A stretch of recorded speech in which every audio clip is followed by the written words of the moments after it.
Hello. We were back with the contest. Yay.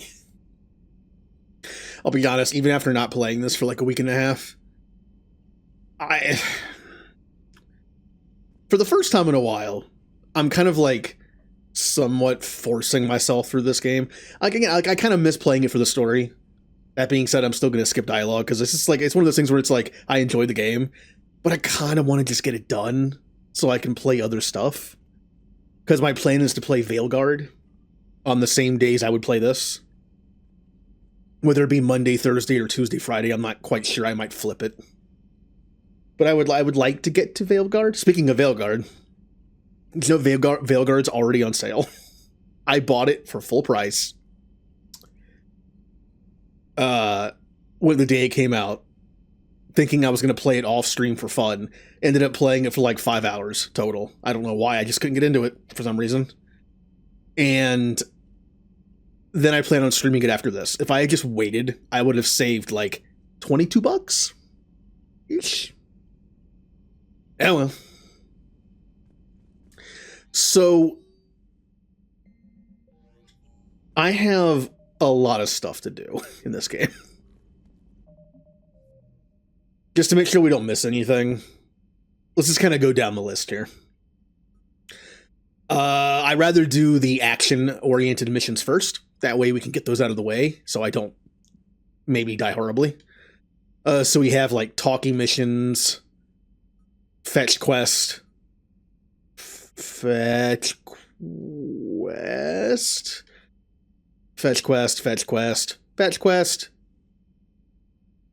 but it's on a mission. I know which mission that's on. Find someone. Okay, well, I have that to turn in. All right, we have the school.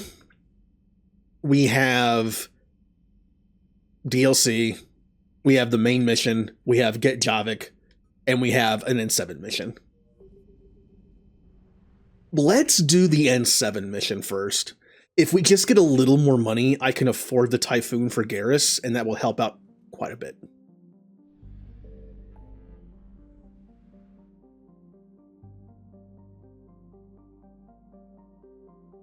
Also, I need to make sure of something real quick. Yesterday I noticed when I was playing something, like the volume seemed lower than usual. I mean, this music's always quiet. It does seem lower than usual. Why?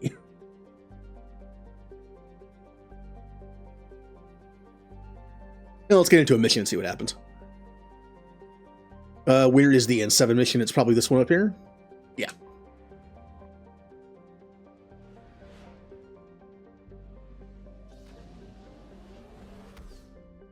Yeah, why does this seem quieter? The volume settings are the same. That's so weird. Oh, I heard something. That. I'll leave that since we're going to a different area. We might as well scan this area. Watson. Oh, is this the system that has all the scientist names?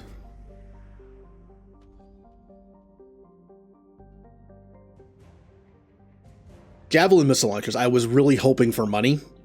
If we found another 10,000, as you do on some planets in this game, we would have had enough for the Typhoon.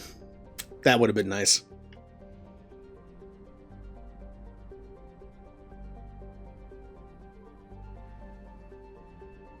Signal confirmed. Aha.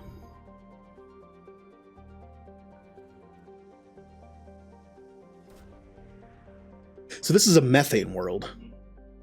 Oh, well, there's credits. Well, there you go. I think we have enough to actually buy the Typhoon now. We might just go back and get it. How much money do I have? Ooh, that's just enough.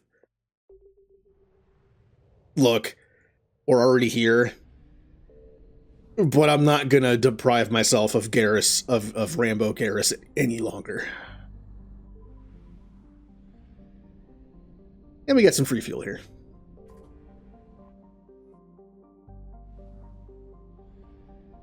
Alright, to the Citadel.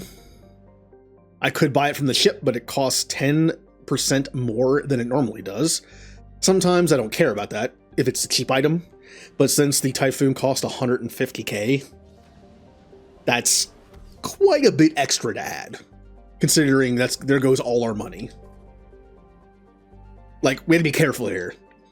I need to leave myself enough money for, gas. You're cleared to dock, Norman. I'll handle it. Yes, Commander. I should have hit them. Yeah, whatever. It's whatever. According to the Council, these galaxy-wide attacks are part of a massive and organized invasion. Oh, Mass Effect 3. How many times must we come back to the Citadel? I do like how the Citadel in 3 feels like a hub area again. Welcome. I love the Citadel in 1. Please select Like, I love it and hate it. Every time I get to that part in Mass Effect 1, I'm just like, it's okay. areas tagged of interest to you are highlighted on the But elevator menu. One moment. I still love it. And then in Mass Effect 2, it kind of takes a backseat. Like, it's, you go there for, like, Anderson talk, and then a couple stories, and that's it. And, like, a few loyalty missions. I don't know how much time I spent on the Citadel in my first playthrough. Just, like, hearing every single dialogue choice. I'm gonna grab this mission before I forget it exists. Commander Shepard, the Alliance, it wasn't enough. I only need her data. So, I'm tracking. Thanks, Shepard. information like... I figured it wouldn't. Yeah, that way it shows up in our journal. Because once we get to a certain point, these missions will disappear. Oh, I got really turned around. Hold on. Wait, oh yeah, I have to talk to Bailey about a mission. That's okay, we'll wait. Like I said, I want to get all the combat stuff done I can possibly get done, and then we can just focus on the skipping dialogue stuff. Okay. Typhoon. I have 4,000 bucks. That should be enough for a decent amount of fuel. Plus, the next mission we do will give us some money. I could not have bought that if it left us with like $5. Because I'd be afraid we just wouldn't have anything for fuel. And then I wonder if you can soft lock the game. I mean, what do you do if you spend all your money and have no fuel? I guess there are some missions in the same system as a relay. So I guess that works. Welcome, Commander Shepard. One moment, please. Now arriving at docking bay D-24. Hi, Normandy. Primarch Victus has requested a war summit of Council race. All right. Since we have that now, I'll kind of just do whatever. I was only going to do the Cerberus N7 mission because it was probably the easiest one available. But now it really doesn't matter. Let's you know what? Let's get Javik. Back to Eden Prime, where this all began. I wonder if Jenkins is still there. I mean, he makes sense, right? Like, Jenkins would have been, like, buried on Eden Prime. He's from Eden Prime. So, in a way, trying to make the joke, oh, we just left his body there. It was so messed up. We just let I mean, they had a bunch of stuff to clean up after the Geth attacked. And since he is from Eden Prime, it wouldn't make sense to let any surviving family members or friends take care of it. Although he was Alliance, so... Well, hey, Garrus.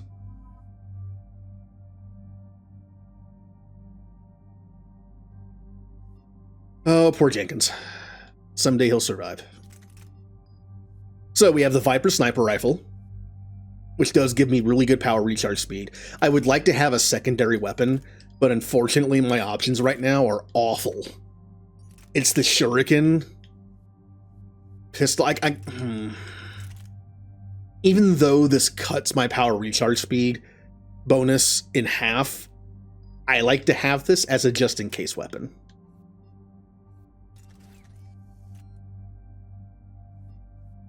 Liara has garbage, unfortunately. Sure. But Garrus is the reason, you know, there's a reason why he's here. Typhoon. Now, unfortunately, I don't have the proper mods for it. In my opinion, from what I've seen, the proper mods are always extended barrel, which makes sense, damage. Also, extended mag, I've always liked, because in this game you do have a reload function on your teammates. And the less they have to reload, especially with the Typhoon, a weapon that has to charge up over time a little bit, like a minigun, this is good to have. That's good to have on it. Less reload means more damage. I would say that this is probably good. This is probably a little bit better for like James or Ashley. But since Garrus has armor-piercing rounds eventually, maxed out, this is not needed. This just reduces your damage for no reason. I'm not even going to put it on. And the sniper rifle, which doesn't matter at all. Ooh, we have 11 points. I am going for survivability, so fitness and tactical cloak are my important things here. Fire 1 power while cloaked and remain hidden. This honestly almost makes me want to use Incinerate. Because the only reason why I don't use Incinerate is I don't want to use up my cooldown for when I need cloak. But if I could take this, I would be tempted to use Incinerate. However, I like what I have. Also, I can get rid of warp ammo whenever I have more money. Warp ammo was really good in 2 because it was good against barriers. That I lack that. In Mass Effect 3, they made disruptor ammo good against barriers, which means warp ammo is only good against health, barriers, and armor. But I'm pretty sure that while disruptor ammo might be a little bit worse against barriers, because this is kind of built for it, that's acceptable. And armor-piercing rounds are better against health and armor than warp ammo is. And that's what I don't have. I'm keeping Squad Cryo for now, but once I respec and give myself AP ammo, which I think in this build is the better option, since I have this, I'm also going to put no points into cryo ammo. Because once we get to a certain point, we're just going to be running Garrus with AP ammo and James with incendiary ammo. We're never going to need Squad Cryo. So I'm going to respec, take all the points out of that. And really, all we really need is maxed out disruptor ammo, cloak, operational mastery, fitness, and AP ammo. And if we take all the points out of cryo, we can almost do that already. Almost. Let's see. 1, 2, 3, 4, 5, 6, 7, 8, 9, 10. That's 11. Wait, how many points does it take? It's 6. 11, 15, 18, 19, 20, 21. Did I count that wrong? 1, 3, 6. Sorry, my brain just stopped working. 10, 15. No, it's 21. So... yeah, sorry. My brain is not in the mood for math right now. Whatever. We'll figure it out. I'm not putting points in warp ammo because I want to respec it, but I also kind of want to put points into it because it's useless as it is. However, with 11 points, I can max out cloak and get the extra point in fitness. So, we could do that, or we could do this. Increase sniper rifle damage of 40% while cloaked. Right? And fitness, this one is... oh, this one's kind of a lame one.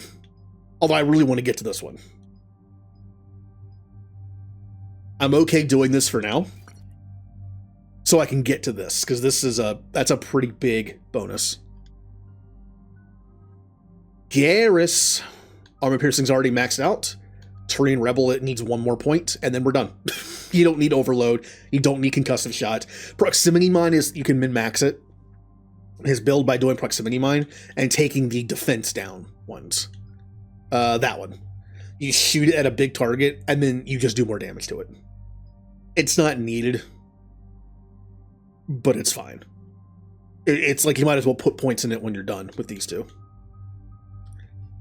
And then we have Liara.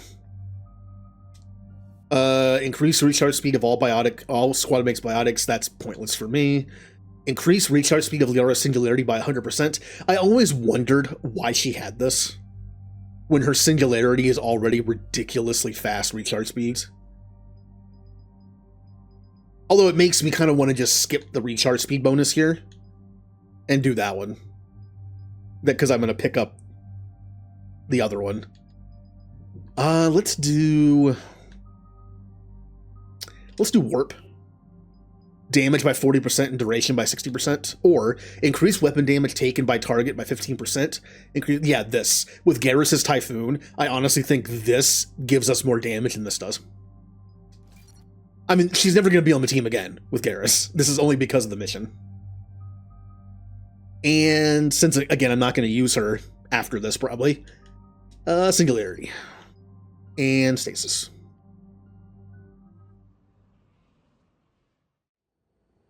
Eden Prime. This is where it all began.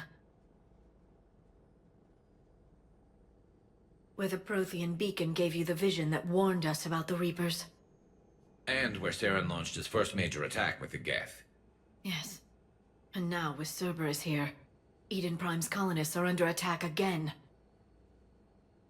Seems like more than just 3 years ago. I remember the reports. I was busting my ass trying to find evidence against Saren. Hearing that he'd attacked a colony while I sat mired in bureaucracy, that was a bad day. You always did prefer a straight-up fight. And you're always good at helping me find them. Cerberus hit Eden Prime hard. Whatever they found here was worth a major offensive. There are survivors elsewhere on the colony, but they killed everyone near the dig site. They deserve better. I know. The Alliance did what it could to evacuate colonists, but Cerberus came in so quickly. If we find survivors, we'll do what we can.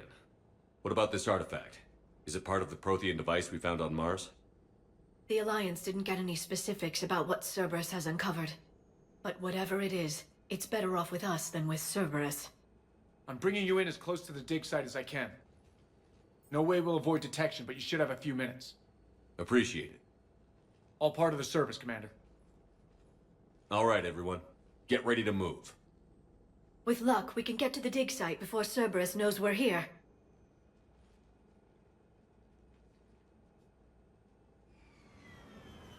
And once again, I still feel like Javik should have been part of the original game and not DLC.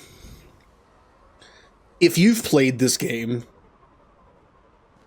if you played this game day one when it came out, you got Javik day one.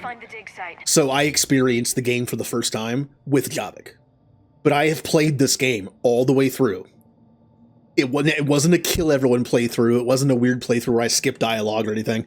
I've played this game all the way through in a standard playthrough without Javik, just to see the differences it makes. And it's just, he seems like he feels like such an integral part of the team and story. I can't imagine not having that. I mean, it was day one DLC, which is better than 3 months later, I suppose. But still. This was a beautiful colony once. It survived Saren. It can survive this. I grew up on ships.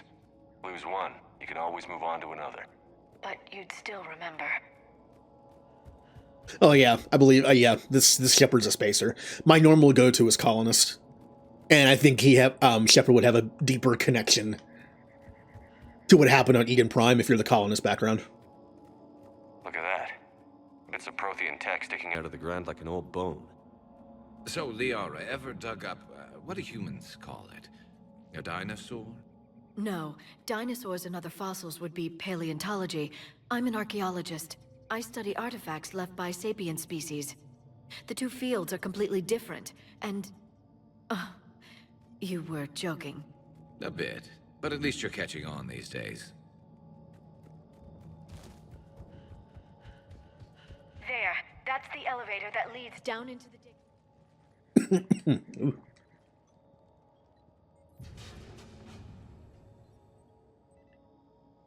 Goddess, that doesn't seem possible. It's not a Prothean artifact, it's... a Prothean. Like the... Like the body. He's been in stasis for the past 50 Kind of reminds me of the years, reveal where it's like, waiting for Sovereign's us. just a Reaper Think of ship what we can Saren learn. found. It's an actual Reaper. Yeah, and given their similarity... Good thing we... No. Cerberus took over the labs nearby to research what they found at the dig site. That's likely our best bet. And there's Cerberus. There they are.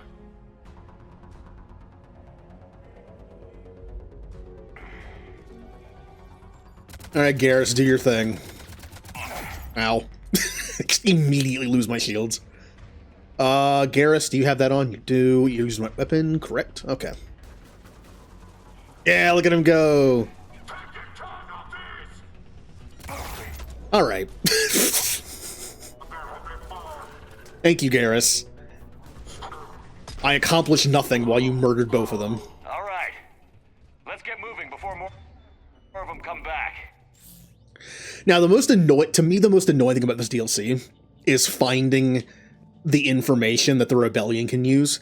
My very first time through this game, I missed it. And for the rest of the game, of course, I did this as soon as possible, by the way. If you do this mission before you get Garrus, Javik can't go on a mission. He'll stay on the ship and be like, hey, I still have like freezer burn for being in stasis, I need to wait. But if you do Garrus's mission first, and then do this one, you can use Javik immediately. For whatever reason, the game was made to where, like, you couldn't bring Javik to the Palaven Moon.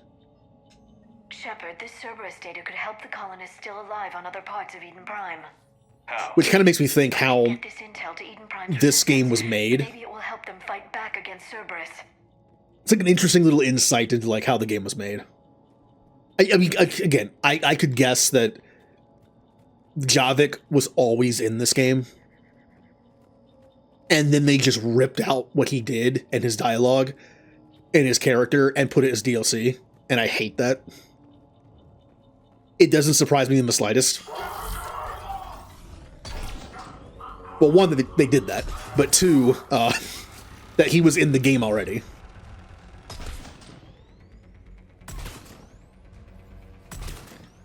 Alright, since you got the turret, Garrus. See, this is why you can't rely on Garrus too much. The Garrus build is fantastic, but sometimes he'll just do this. He's not moving. He's just stuck there.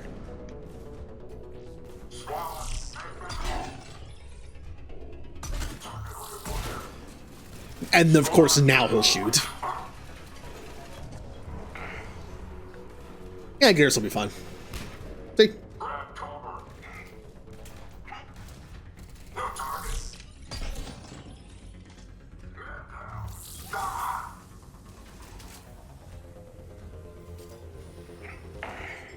I'm a little rusty, it seems. More intel to help the colonists. Alright, there's only one more left. The better chance they'll have.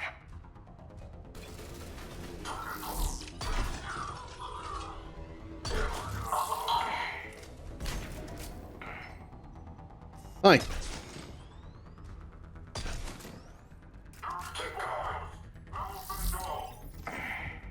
Where are you? Oh, there's one. Wow, there's one like way behind me. Interesting. Hello, where are you? What? Either they're above me, or Liara accidentally lifted somebody up to where they're not supposed to be. I believe the last intel is further in.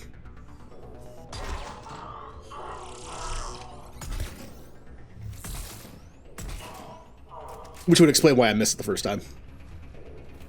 By that point, I was like so focused on seeing these cool Prothean cutscenes and like the backstory of the war, I just forgot what I was doing.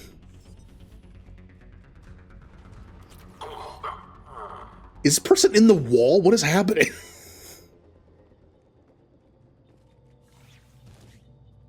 Doesn't matter. They're dead. There. That lab found footage of the Protheans. Cerberus is studying it to figure out how to physically open the pod. Now, if I remember, we can't skip these cutscenes, which normally is fine.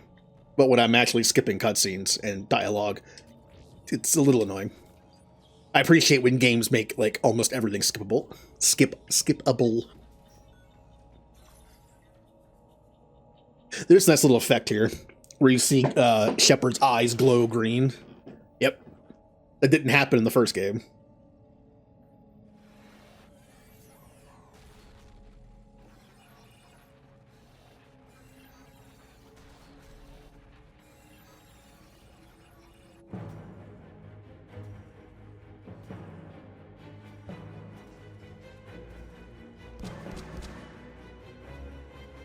Again, just like usual, the sound effects and cutscenes are super low.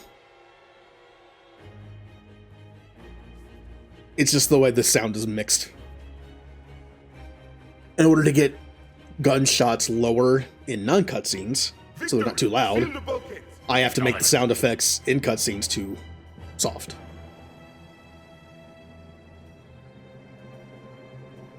I just imagine the guns in the future are quieter.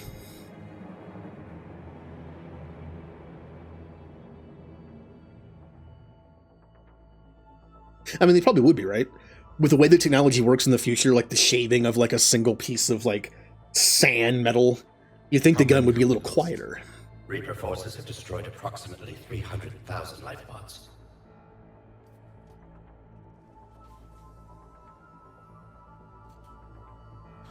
Third of our people.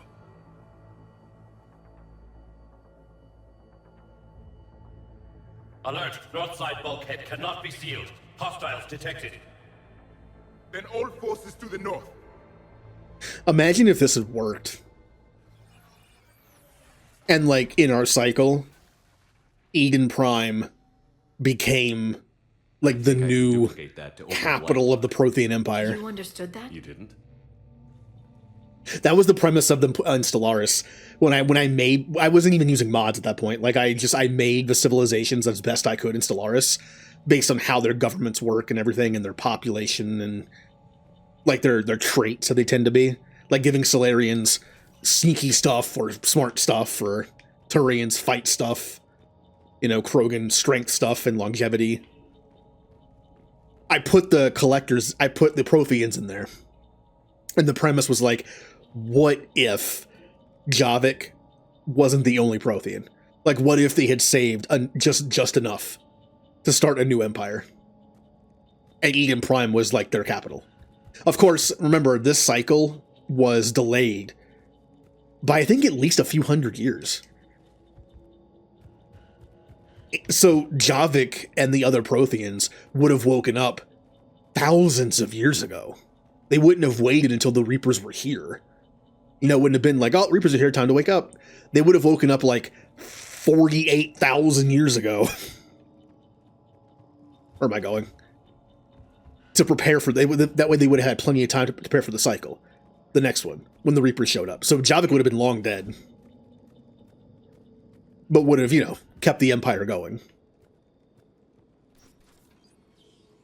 I mean, things might have actually worked out. Not, I mean, obviously, we would be like somewhat enslaved to the Prothean Empire, but I mean, like, Reaper fight-wise, it's very possible if the Protheans took over again that early, maybe we could just beat the Reapers conventionally. They were gunned down while having drinks and watching the game. This isn't a military stronghold. It's somebody's home. Oh, that's what James usually says. Kill these people, and we're going to shut down the bastards who did. All right, Garrus, you gonna do something? Garrus, please. Garrus. Get over here. Understood.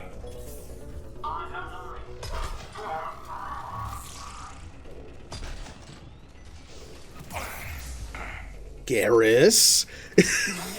I hate you, Garrus. Oh, the AI in these games sometimes just drives me nuts. I missed.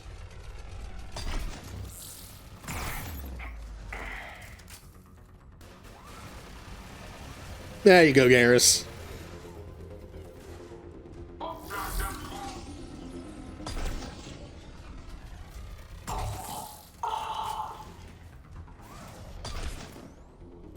You know what, Garrus? Just go out there. Just go out there. You kill things so quickly, you'll be fine.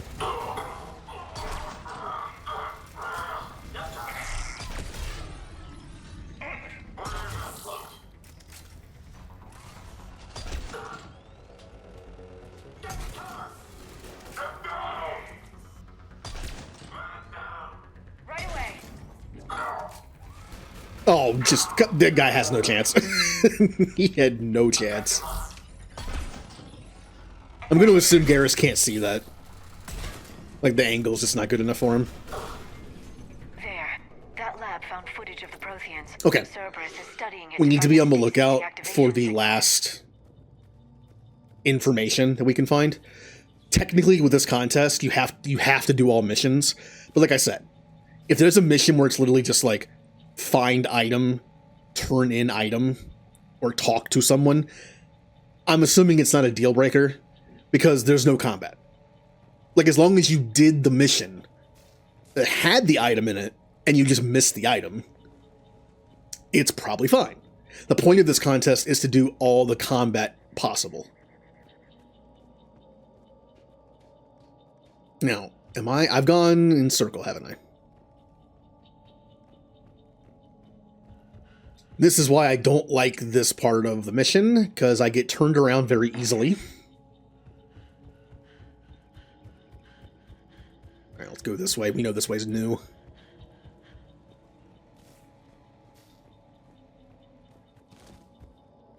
Okay. So if I did miss this last thing, it wouldn't matter, because I'm actually doing the mission that requires the combat. If I missed like a little... I mean, all that happens is I'm penalized because I'm missing out on a little extra money and XP. That's it. Like, I went through all the fighting. I did the hard part. And then I missed out on a little extra, you know, reward because I missed that one item. Nope. That. Alright, let's not trigger that just yet. I think I should have access to the information right now, but I'm not seeing it.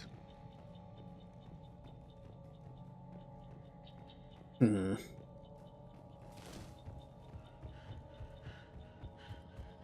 trying to think of where it would be. Why do I always miss this? We went over all that area. We were over there.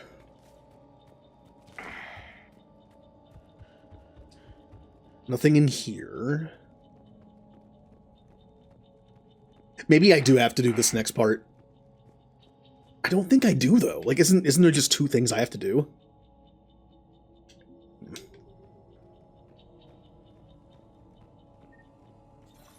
Oh well.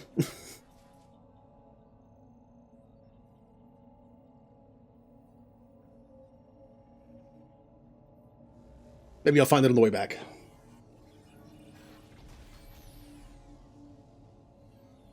So I'm assuming this was, like, this is Eden Prime, because this is where, I don't know why I assume we know this is Eden Prime, because this is where Javik was found.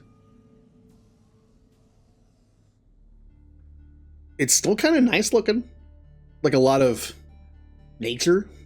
Not my thing, but... I never thought our empire would fall. It won't.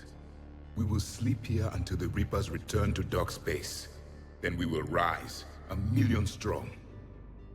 For the Empire. For the Empire. Get to your stasis pod.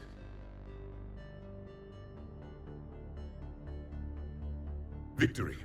Broadcast the stasis readiness signal to all life pods. And the refugees who have yet to reach the bunker. Their sacrifice will be honored in the coming Empire.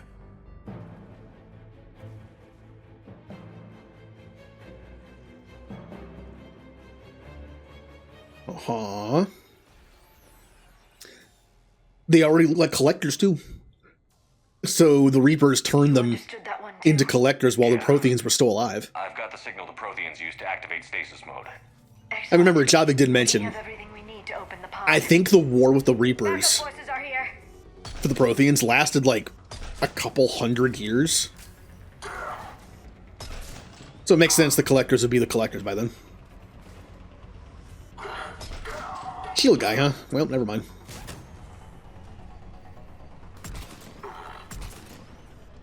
Oh, turret. Oh, Garrus kills so fast.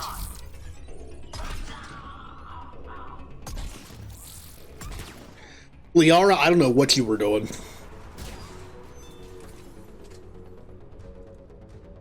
Okay, we're heading back the way we came. We have to find the last data we need. Again, I don't think we have to because we're already doing all the fighting. but I would like the extra experience and money that comes with it. Every little bit helps.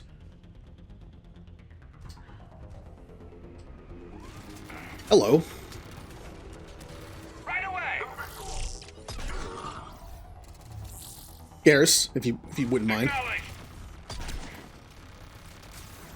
Yours is dead again. Garrus. Oh, is this playthrough going to be like the worst Garrus playthrough I've done so far? Where he's just dumb the entire time?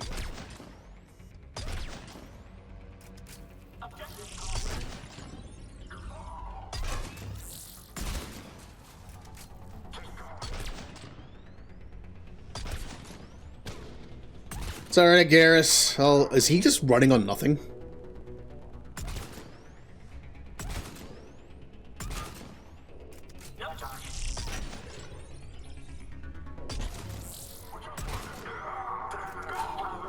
Don't worry, Garrus. You can take a break. I'll deal with this.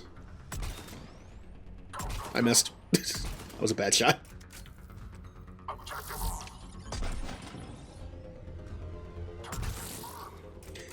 Shields tend to work better when you face them the correct way. Okay, let's take a look over here.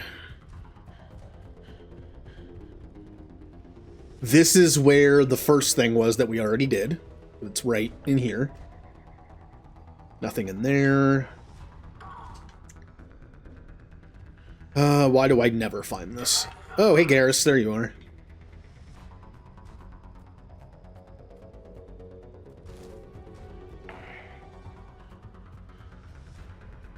If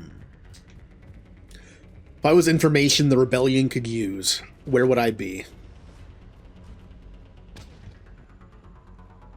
Well, if I was a Bothan, I could find it. Yeah, it's a Star Wars joke.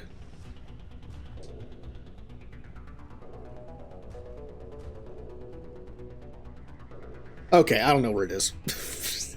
I'm very close to giving up.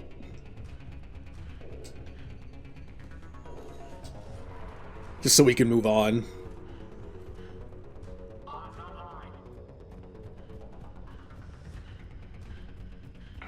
Why does it feel like we missed like one building?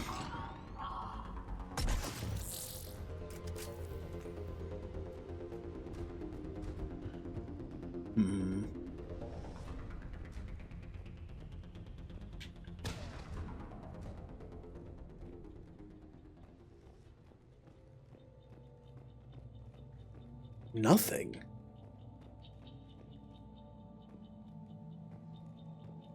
They've retracted the bridge. We have to find another way across. Interesting.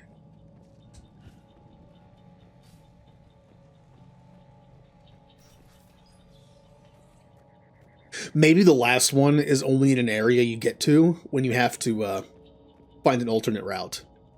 Maybe.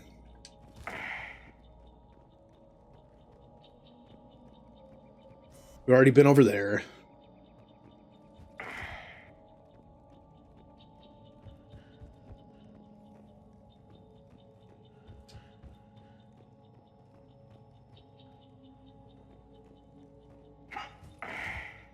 All right, we're back here again.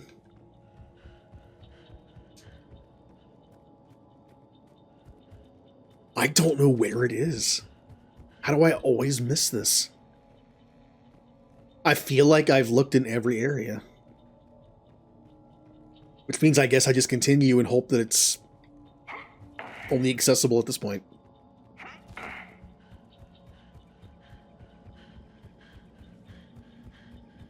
Yeah, I feel like I've checked all these buildings.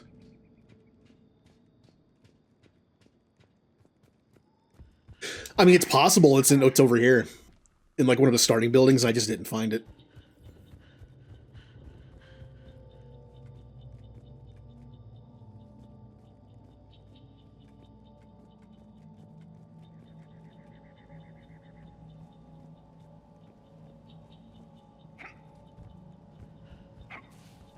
Okay.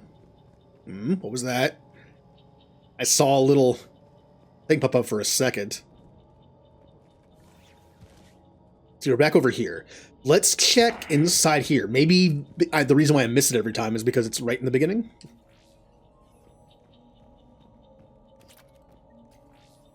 Hopefully.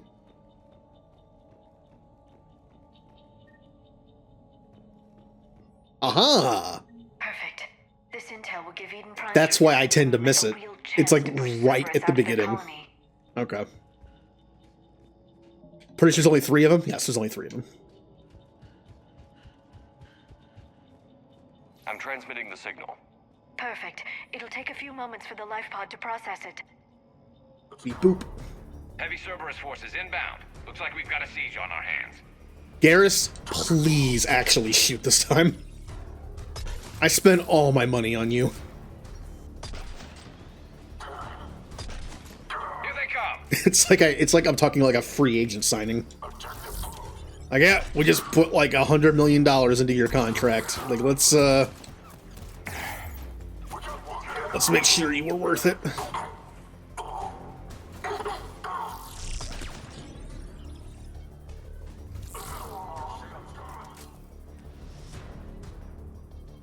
Yeah, good so far.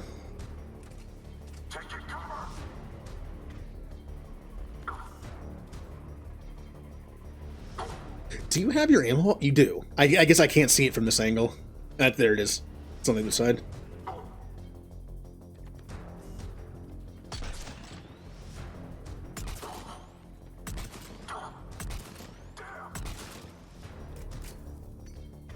Two more. I missed.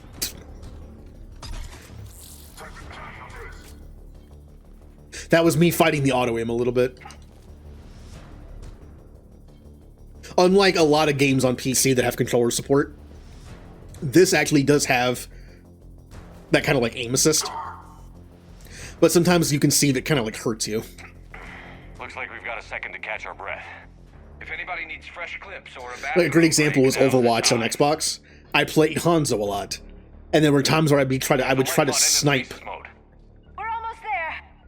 I would try to snipe someone in the back line like a support character, but I would shoot in between the two. Down a singularity to block enemy access. Because I would aim. Liara, that's not where I told you to go, by the way. I would aim for someone in the back row, but it would auto aim to someone in the front row, and I'd end up like having to shoot in between them. Ow! Whew. Understood.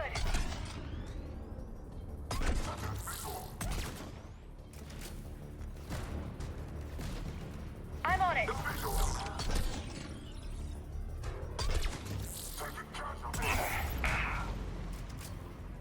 Got it. Garrus, please shoot stuff. Thank you. It's incredibly obvious when Garrus is not shooting. Because people aren't dying. Like, look at that. He had to reload.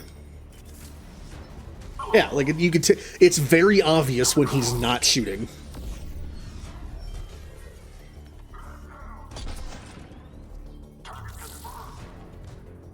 Like, are people just melting? Then yes, he's shooting.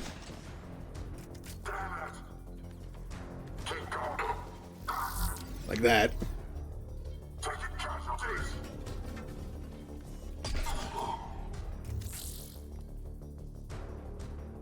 There. All right. You can open the life pod now. Mission complete. No deaths.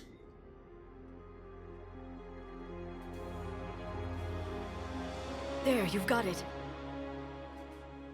Goddess.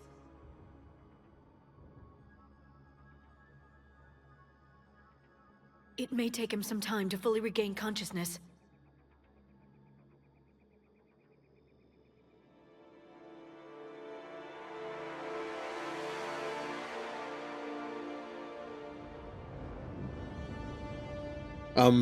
Hi.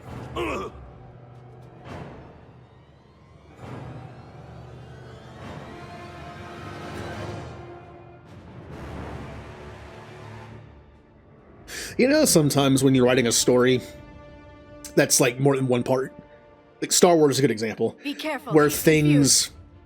get introduced that weren't there to begin with, but you kind of like write it in. Like prequels will have stuff in there that weren't in there before, but they try to make it make sense.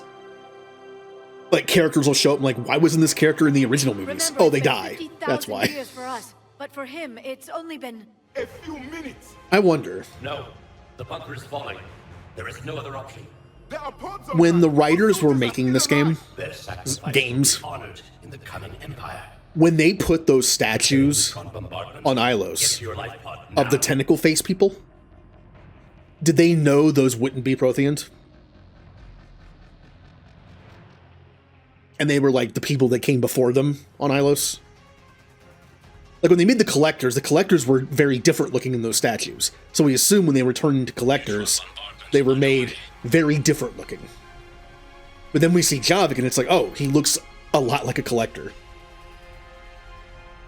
I wonder at what point they knew those statues would not be the Protheans. Was it immediately and that was part of the story? Few The hundred reveal? people.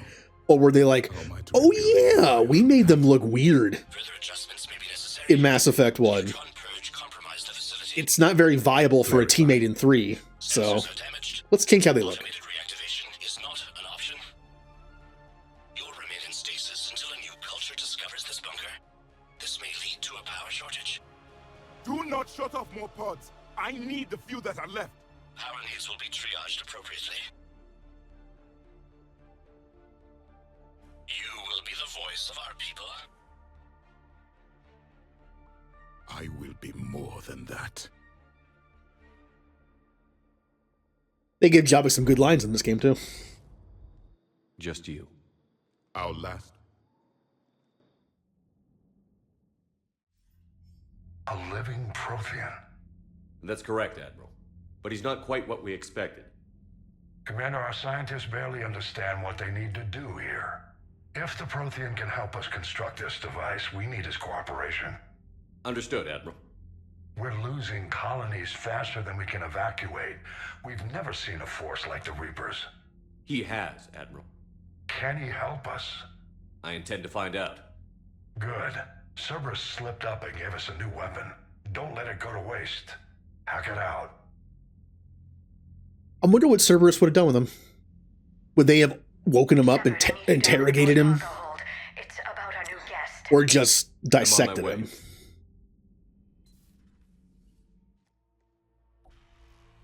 Oh, there it is. Oh, the classics. Why would if you don't. never mind.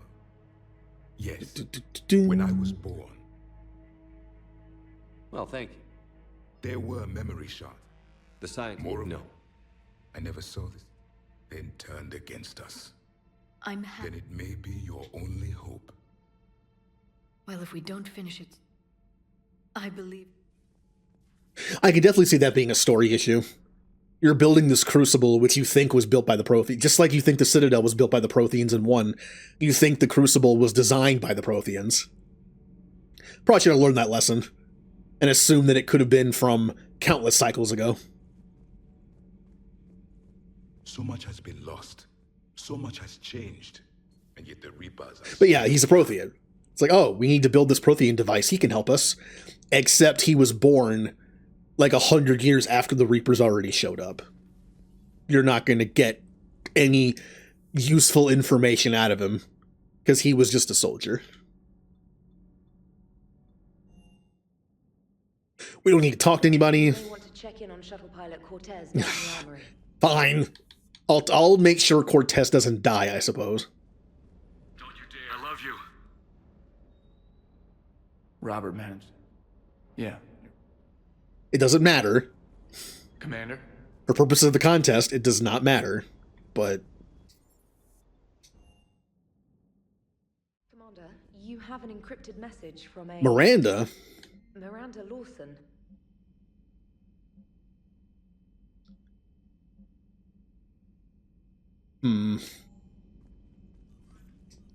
like I said, I'd like to get all the fighting stuff done, and then we can focus on the talking stuff. Because that won't take very long. The Utopia system.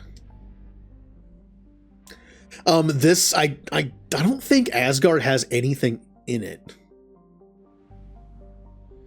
Or does it? I don't remember. Because this is DLC, I'm thinking Asgard is it probably just has like a couple bonus things I can get for profit.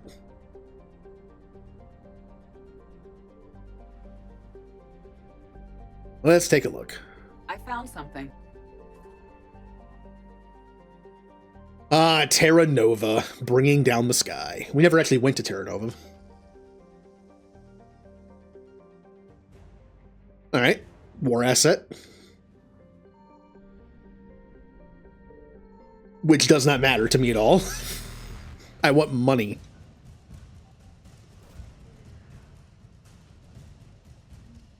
Okay, or that, or upgrades. Money is good, but so are upgrades. Money is priority, though.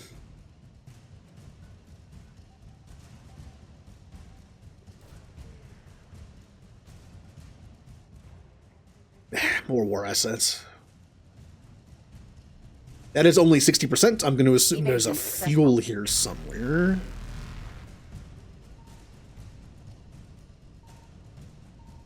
Reapers eluded. Is that Loki? Oh, there's a Reaper right next to it.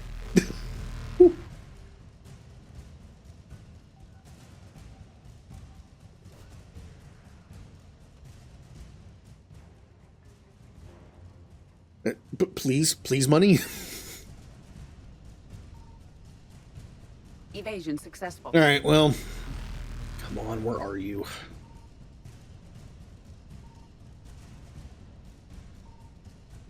Reapers eluded. There it is. Faster than light jump successful. Whoops.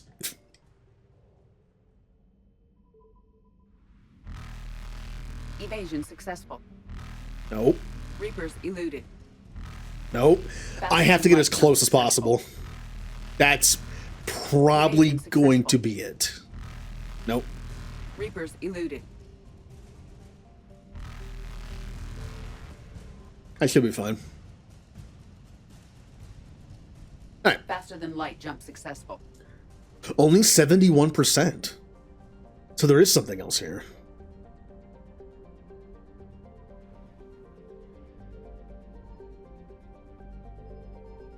Signal confirmed. Since there was a DLC mission here, I guess I always just forget there could be something else. Generally, when there's a mission in an area like that, there's nothing else there. Well, story missions. Technically, I guess it's a side quest. Money? Ugh. I mean, it's cool that I'm finding all this stuff, but money better. Okay. Rescue the students. Sure.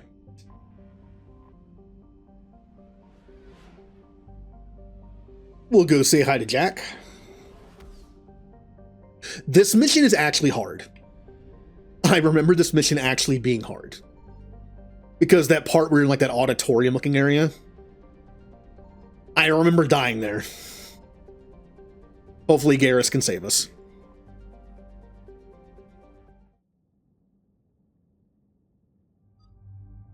Garrus and James. James is Garrus Light. He'll also help a lot.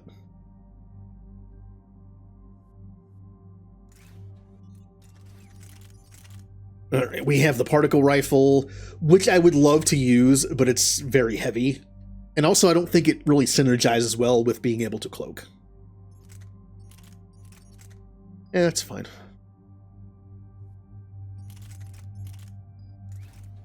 I'll give this to him since he doesn't have armor-piercing rounds, but once I gain the other better stuff, I'll probably replace that. The shotgun does not matter. So one thing we do need to find are better assault rifle upgrades. Ooh. Power damage by squad mates increased by 10%, or sniper rifle damage. These both suck. That's right. You don't have to finish this off for the Garrus build. This is only sniper rifle damage for him, not squad. And this would be, I would do this if I was playing a character that was based on power damage, but I'm not. So that's just more points I don't have to spend. So we can just move on to this. And then James. Incendiary should be the way to go on here. Increase health and armor damage by a bonus by increase health and armor damage bonus by 10%, or ignite enemies with an intermittent explosion. This is better. Especially the Typhoon.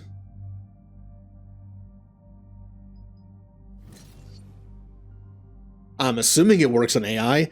I've never actually tested it because it's probably impossible to test. I've never actually looked to see if you get the incendiary explosion on your teammates. Whatever.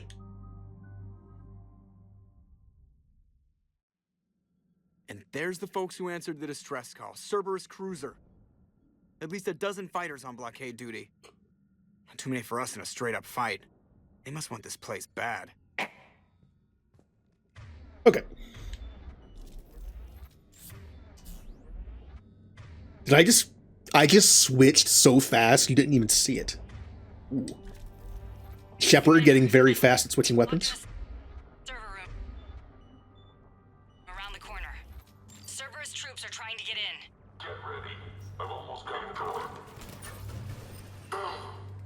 Oh, come on, Garrus. Garrus? Alright. That kind of took you a while. Also, why did you put your proximity mine next to my head?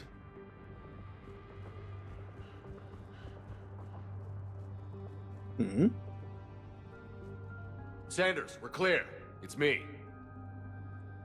Others are... Thank you, Command. And helmet go poof. And there it is. I'll get the door for you. It leads to Orion Hall.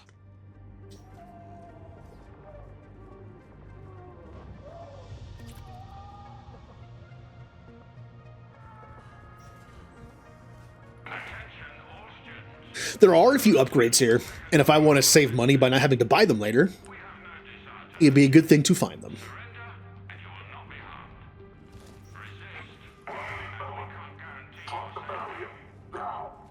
Nobody's going to hurt you. The file's down. Objective acquired. Incoming. Get the cover. Nothing.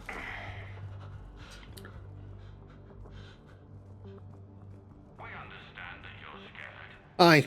There may be more nearby. Play dead until it's safe, then get to Kaylee Sanders in security. Okay, but my sister Sean is out here somewhere too.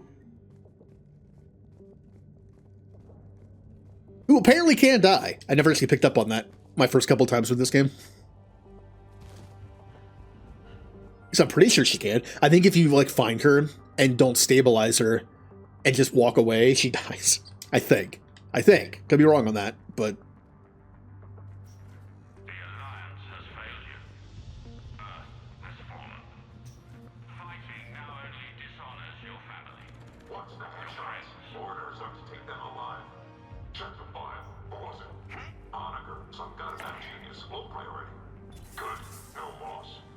Oh, kills math nerd. No big loss. Alright, Cerberus. We love humanity.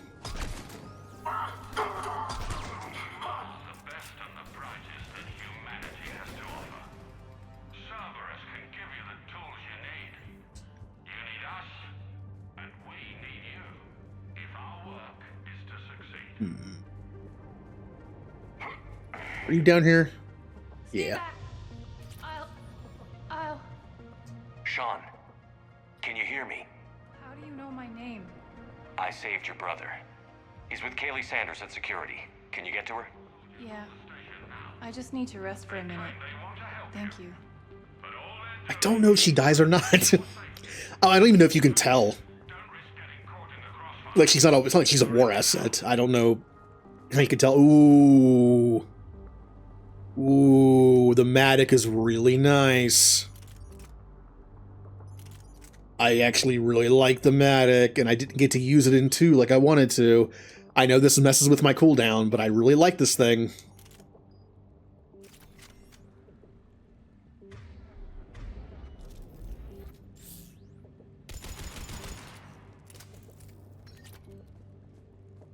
Also, it's a very long-range assault rifle, which works for my build, since I'm a sniper. Oh, the Eviscerator. Oh, there's so many weapons here. Alright, let's get out of here.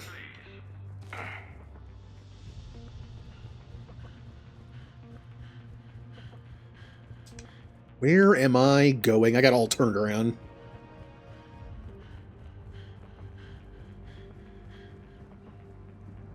That way.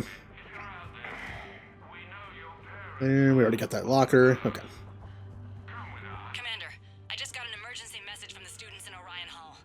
One of our instructors is with them, but they can't hold out much longer.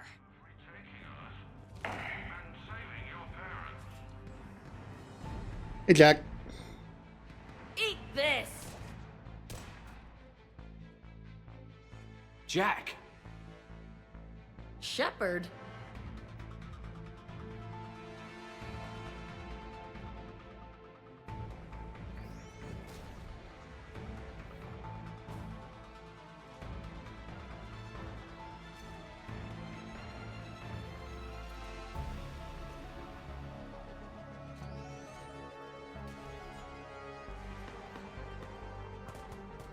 Pew. Everyone get down! This thing's out of your league! Shepard, keep it off us! Oh, don't worry, Garrus, and I mean, it's already dead. Like, it's literally already dead. Once they get in position where they can fire at it. Guys, gonna fire at it.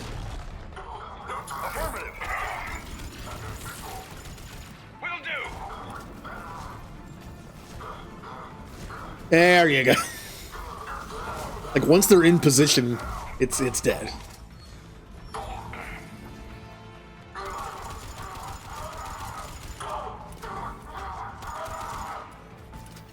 Oh, Matic, I missed you.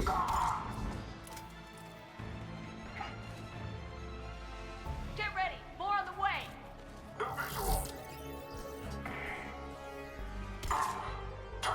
Shepard, keep him off us!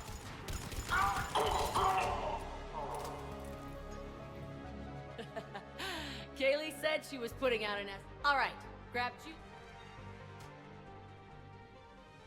Cortez 2 minutes. Can you disable the Cerberus security override? It's routed through Orion Hall, so it should be nearby. How does camera access get us off this station? We need to reach the Cerberus shuttles. The cruiser won't auto-target friendly ships, which gives us a fighting chance to escape. Get me back the cameras, and I'll find a path to the shuttles that keep Cerberus from boxing you in. Do not click that yet.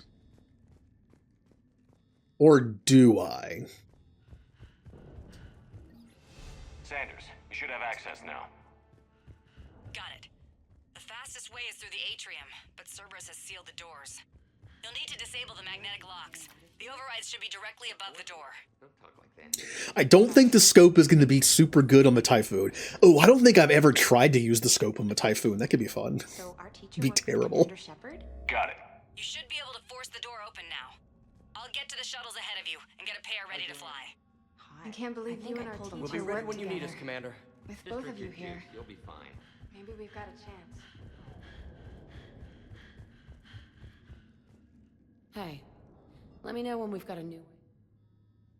No. Anyone screws with my... Alright, this is where the hard part starts, I believe. That big open area with the turrets and things, and it's not fun. Maybe Cloak will make it a little easier. Everyone be ready. We'll go in first and draw their fire. We'll shadow you from the second level and hit those guys from above. I like it. Keeps them safer, too. Just time your shot. All right. Damn it, their message... What if... You've been... Come on, so take... Let's go.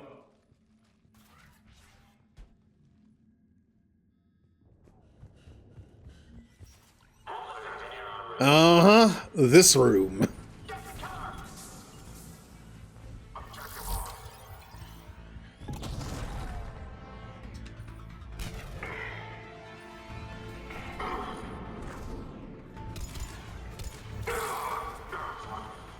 Alright, guys, just rain death. That's what you do. Ready for action? Hell yeah!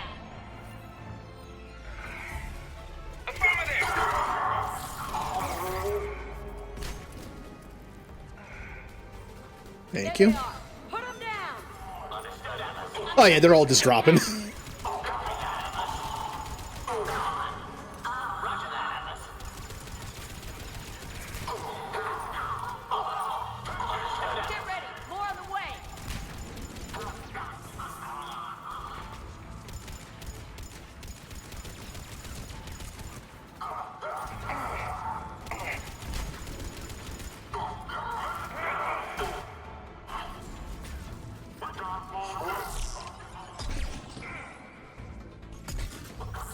Oh, there he goes. Get him, guys. Woo!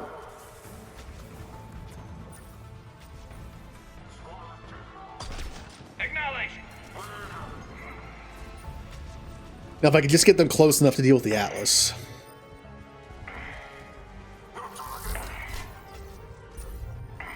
Oh, they took off my shield? What? Wait, what?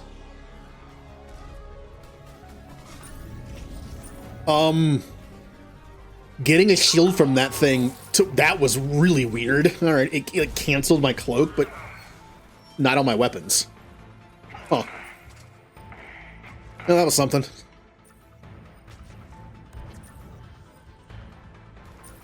Alright, well.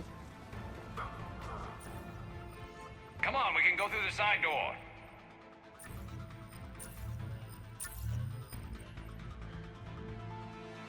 Alright, be on the lookout for upgrades.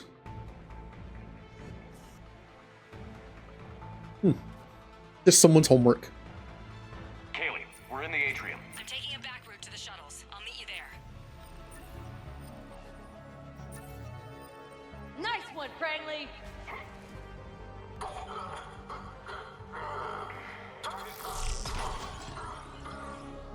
Oh no, you don't. This ain't dodgeball, Rodriguez. Keep your damn barrier. Damn it, Rodriguez. I told you to watch your barrier.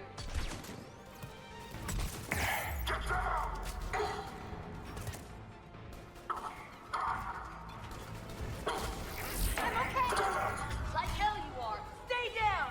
If you die on me, I will kick your ass. You come after my kid, you are dead. You hear me?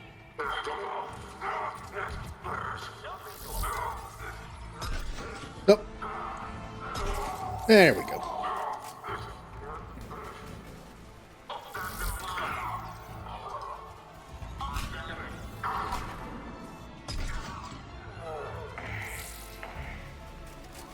Oh, that's a turret right there.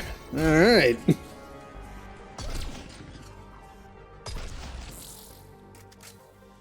Oh yeah, it was fine. Okay up there? Rodriguez took one in the arm because she didn't watch her barrier. Commander, I've reached the Cerberus shuttles without being detected. They know what they're doing, though. You need to hurry. This is where I came from, right? Yeah, okay.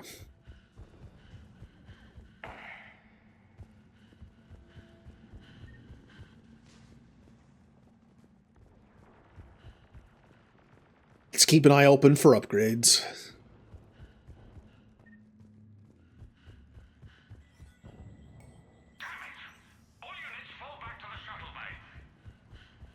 That's an impressive barrier, Octavia. Our fire! I missed. Luckily, their barrier's strong. Like Shepard, and I go, oh, kid's barrier should have been stronger.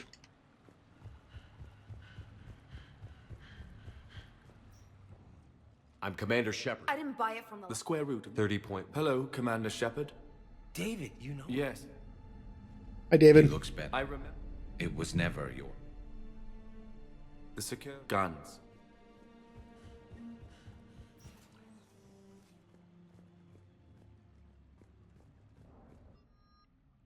All right, well, you get the Matic again, but now it's level 2.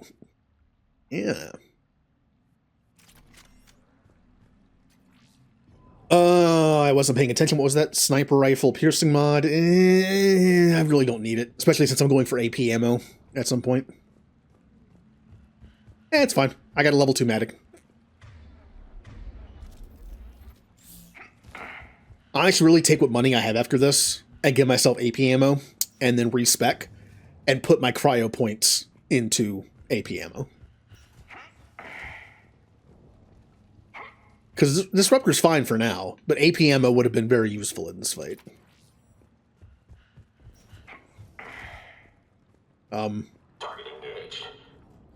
Melt him, please.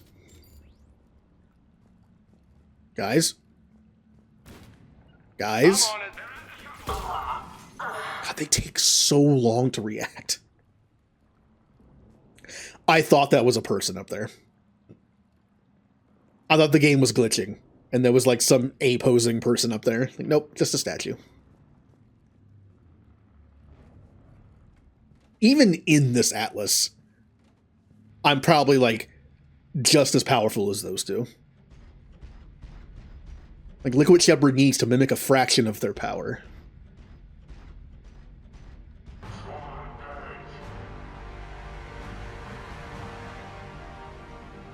Hi, friends.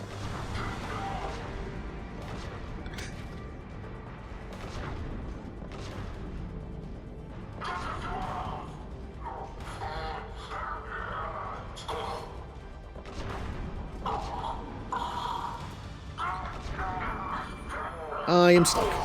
I think I'm too big to go through this. No, we're good. There's the shuttle. Head over 2x2. Prangley, Rodriguez, stay close. Shepard, watch your ass.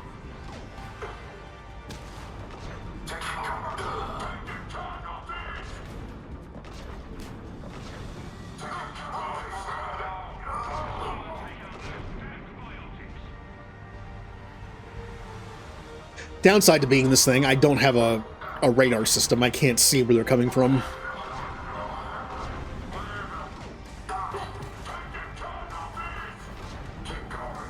Oh, that's James.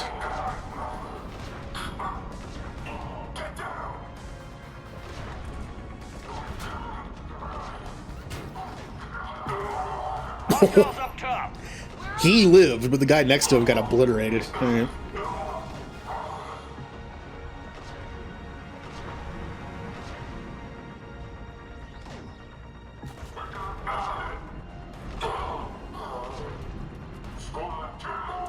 Man, plot armor is so powerful in games. Like, we have unlimited health, basically. And then when another Atlas shows up to fight us, we just win easily. The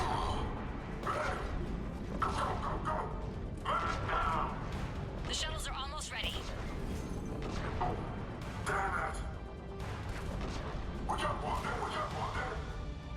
There it is. Battle of the Titans. But I already won. Okay, we're clear. Move your ass before backup arrives.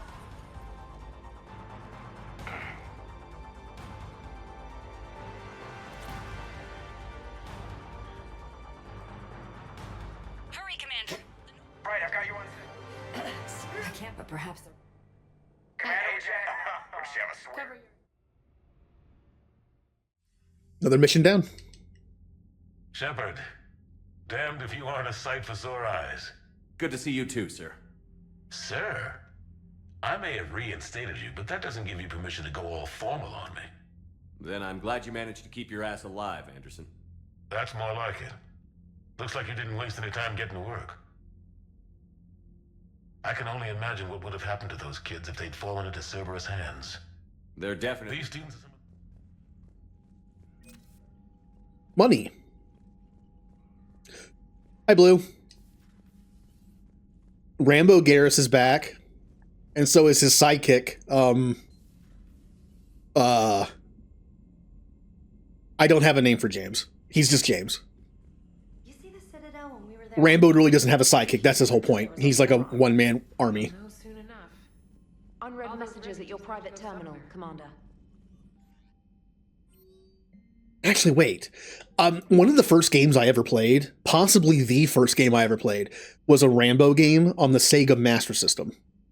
It was kind of a clone of Akari Warriors, which was a Nintendo game. And I believe when you play that game 2-player, the second player is named Zach. I have no idea where that character's from. I've seen the Rambo movies. I hadn't seen them like at that point. Obviously, I was like 4. But I've seen the Rambo movies, and like I have no idea who that is. They just made up a character named Zach who helps you. So he could just be James. We have Rambo, Garrus, and James.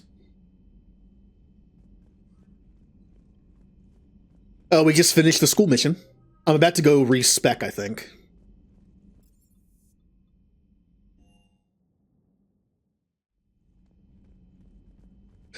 We discovered that since Disruptor ammo is good against barriers in this game, there's no reason to have warp ammo. I might as well just have AP ammo. Sign power bonuses. There we go. Is there anything else that stands out? It can't be something. It can't be something that requires a cooldown.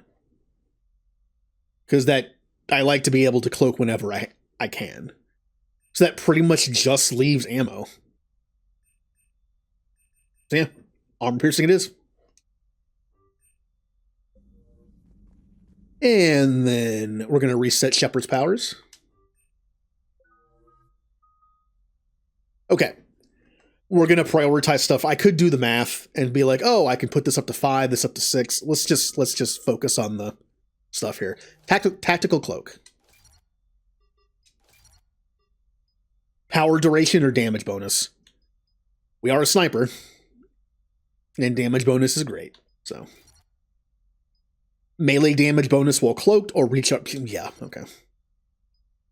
Fire 1 power while cloaked or increase damage while cloaked. Yeah. And then fitness. The whole point of this playthrough is not to die.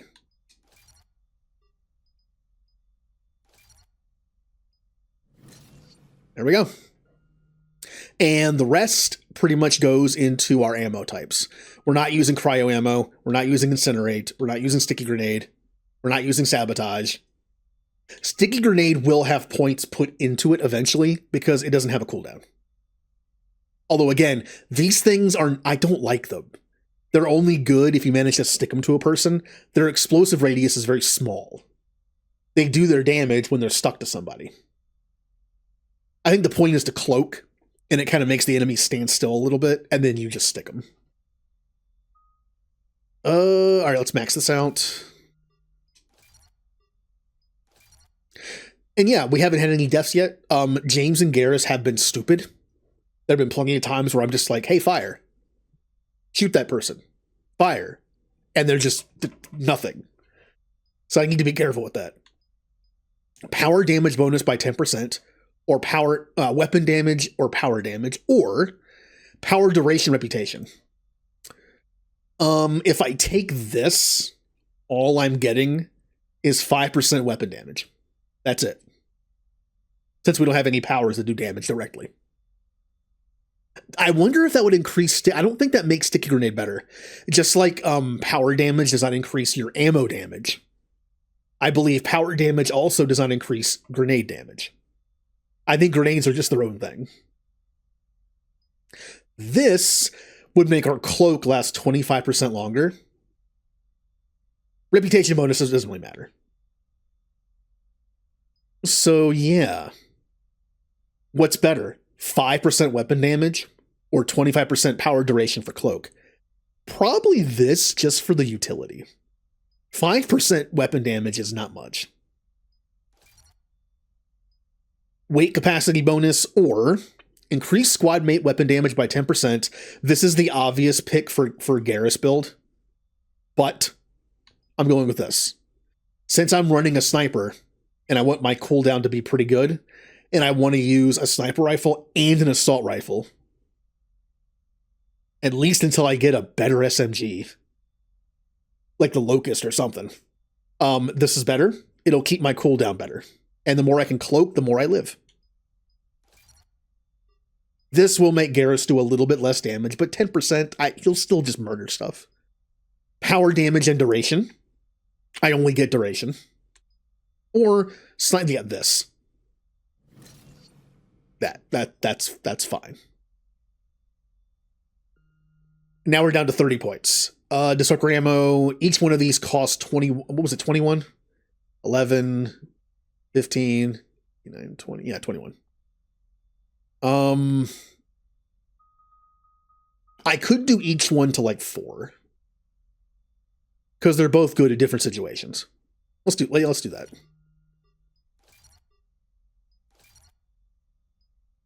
Health damage bonus by 3% and shield and barrier bonus damage by 12%. That's why I'm using this. Or, yeah, no. No, we're not doing that.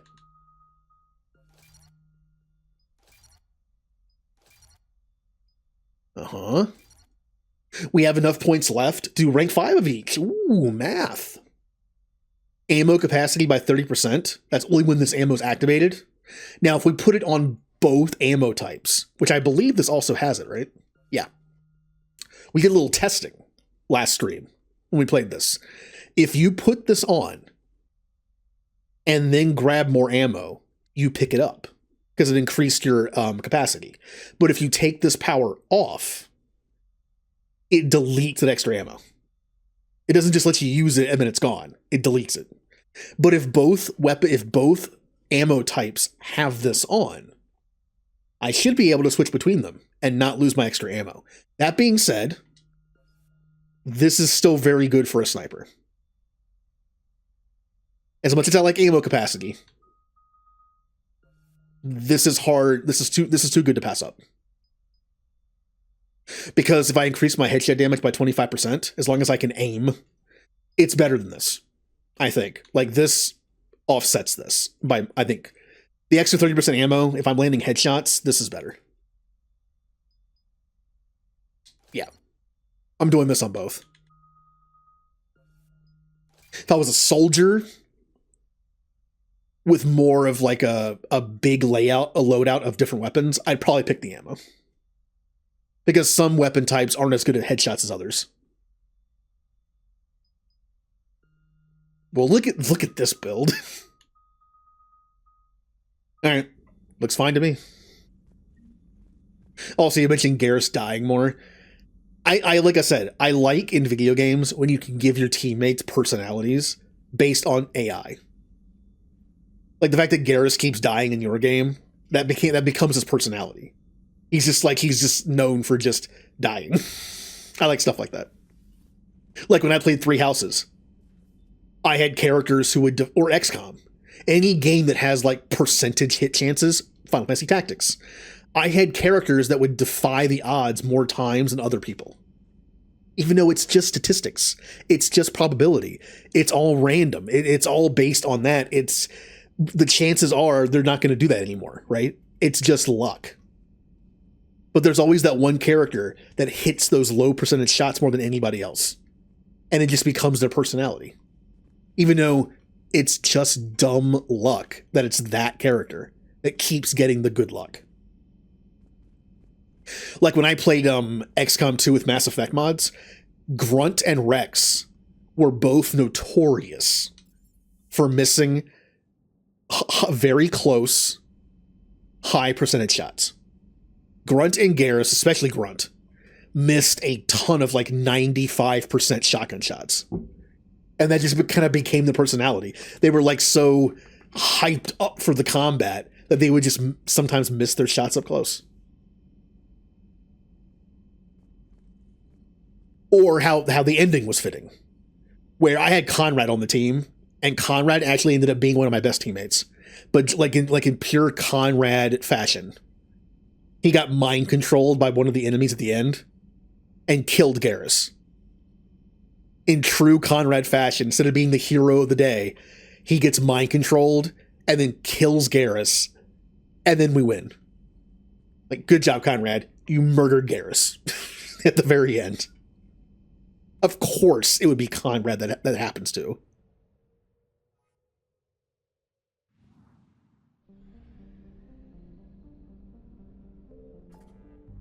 All right. Is there nothing here? Right? Some places don't show percentages because there's just nothing there. Yeah, there's nothing here. Yeah. I wish it just said 100%, just so I would know it not to check it anymore. It's like, yep, I remember this. There's nothing here. Let's leave. Exodus Cluster, Kite's Nest, Hades Gamma. Well, Potato just jumped into the hammock.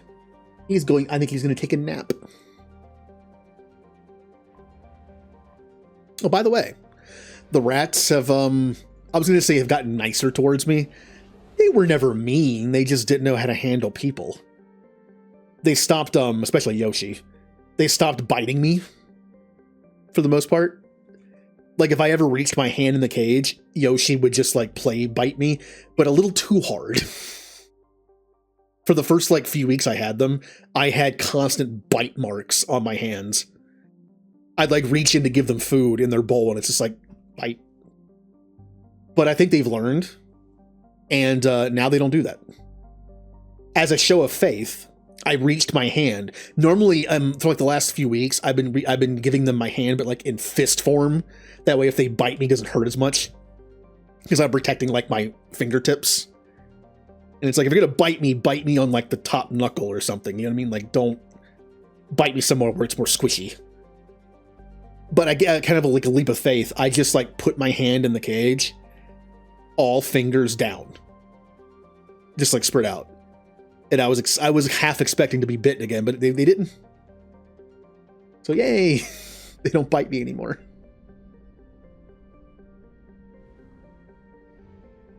They're store-bought rats, and they're just not taught. Just like a lot of pet store animals. They're not taught how to interact with people. As soon as they get them, they're put into their little display cage thing, and they're never touched. Like, they're never handled.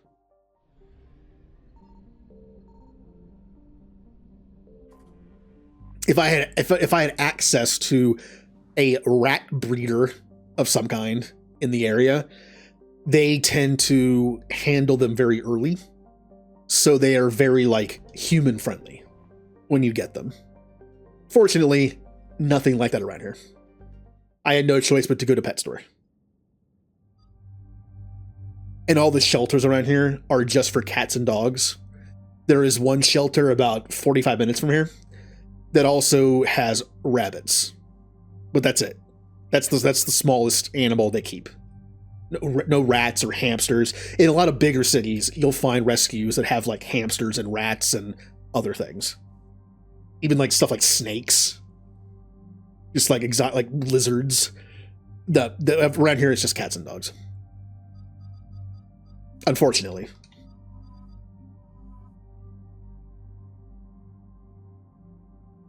I mean, when we got our cat earlier this year, we went to like the local city shelter. I understand the appeal of getting a pet from a pet store. Because in your mind, you're like, weird analogy. But in my mind, it's like buying new car from car place or buying used car from random used car lot. It's like in your mind, it's like, oh, official car place. This should be better, right? I mean, shelters vaccinate too. They're fine. Honestly, if I ever in the future would ever get a cat of my own, like, I would go to a shelter. The cats at pet stores are going to be sold. They're little kittens. They're not going to have a problem finding a home. Personally, I would look for like a middle-aged cat, because those never get picked. Also, I would not really look for like a playful cat. I want a lazy cat that just sits there. You know, and it's just like, they're just like me. It's like, hey, and that's it. That's all I need. So I would 100% be cool with just like a middle-aged cat. Again, especially since most of the animals at shelters that go quickly are the younger ones.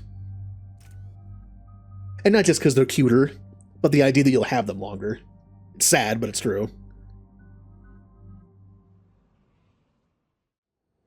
Commander, I've got a hail from Admiral Hackett. Put him through, Lieutenant. Shepard, we've uncovered a secret Cerberus lab, function unknown. We sent in a recon team, but they were forced to pull out before they got very far. Any other intel? We think they're using the facility to warehouse and study Reaper tech. We've been wondering how Cerberus is connected to the Reapers, and this might give us some answers. We're on it. It won't. Find out what Cerberus is doing and get me any Reaper tech samples you Multiplayer map time. Hack it out.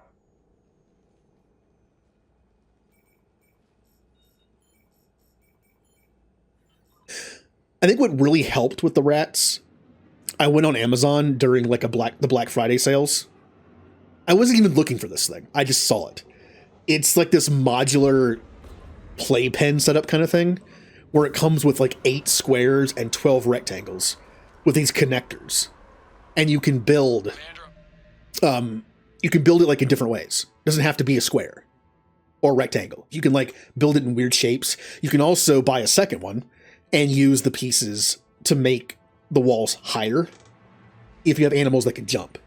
I built mine. I have a vertical cage. It's not very wide, but it's tall. And I built this around the cage. Like around the back of it. That way they can't, because if I didn't do that, they would just go underneath the cage and get out that way. And I built it around it. And then right here, it does block my bathroom door. But I did have to make every side too high. Well, it's more like 1.5 because I used like I didn't put a floor in it. It's just the carpet. I used the floor ones to make it taller because these rats can jump pretty high. They can easily jump out of it if I didn't put these on here. And I just keep one of them off or 2 of them off. That way I can walk into it and then to the bathroom. And then whenever I want to let them out and play, let them run around a little bit, I just put the 2 pieces in right there so they can't get out. Jack used some tech with a Reaper signature. I can't leave that unsupervised in there, unfortunately. Because I have to open up the doors of the cage to let them out. Potato does this a lot. If I'm not watching him, he will climb. He'll jump back into the cage. Just from me. Like, the area's not very big. I'm just sitting there. And he'll climb the inside of the cage door that's open and then get to the top and then like climb up further. He actually got to the top of the cage once. A little dangerous up there. So I have to watch him. Especially him. Yoshi doesn't seem to do that. Potato does.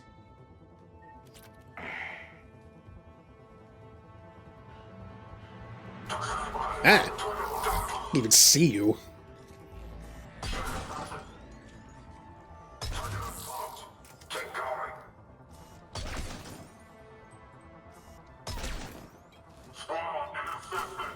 You guys have your right ammo on? James, what are you doing?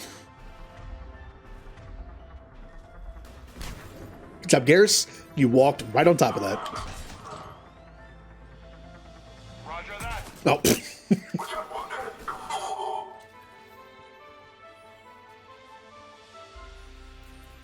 Well, that's weird looking.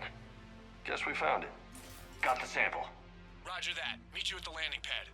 Yep, let me just put this Reaper tech in my pocket. I'm sure that won't do anything to me.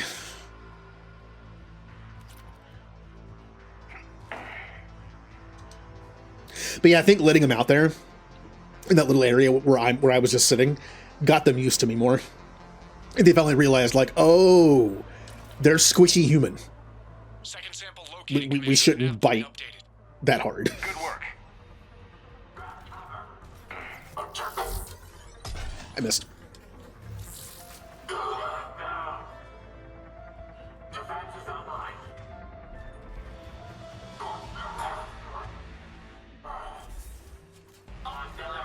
Alright, so we got 2 over there.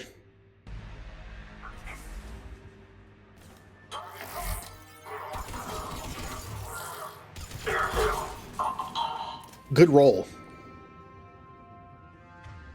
There's 1 down there. There's 1 coming in this way.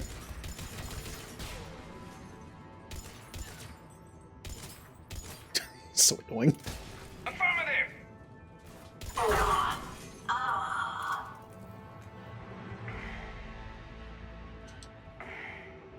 Oh, they're all dead. Oh, good job, team. Okay.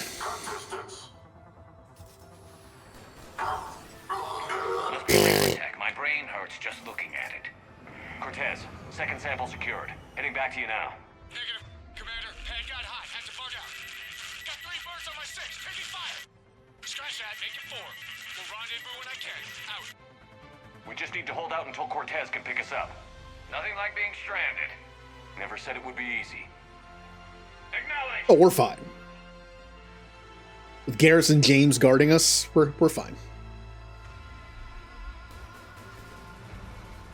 James, that's a wall. That's Garrus, isn't it? Yeah, it's Garrus.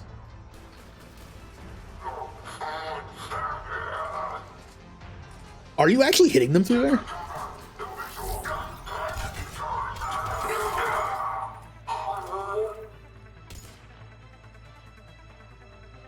Hi.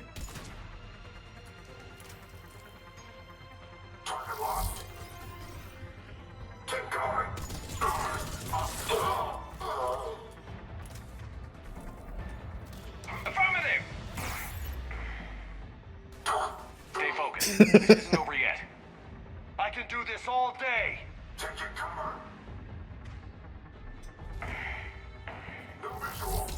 Oh, you coward.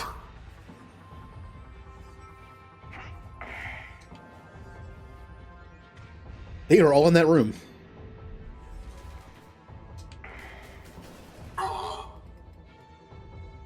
I don't know where that grenade went. I'm going to assume it's gone forever.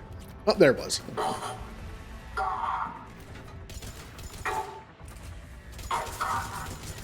Is it just me, or is James doing better than Garrus this time? Lieutenant, last stand, Commander. Yeah. Just stay focused and keep. James is doing better than Garrus. Garrus is being kind of stupid. As I said, is this going to be the run where I get the dumb Garrus AI?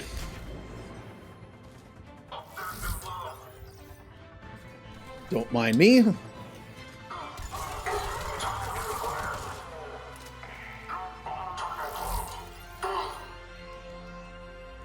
Every enemy you see on fire is killed by James, basically. He's doing good. Ugh. And there's Garrus. He's trying. He's trying his best.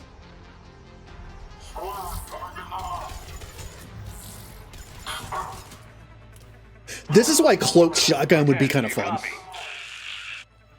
Like, cloak shotgun is a lot of fun. He'll make it. Let's just keep the landing pad clear. I don't know why you're up there, but have fun.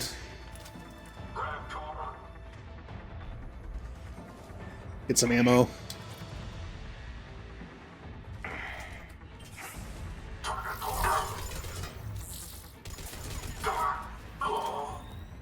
Garrus, what are you doing? he's being such an idiot.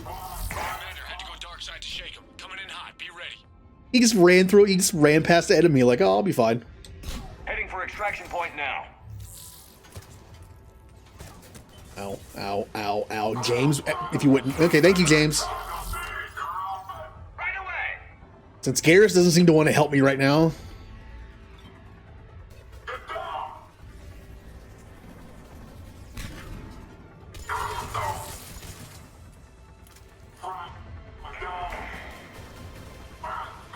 Oh, they're dead. They're gonna die.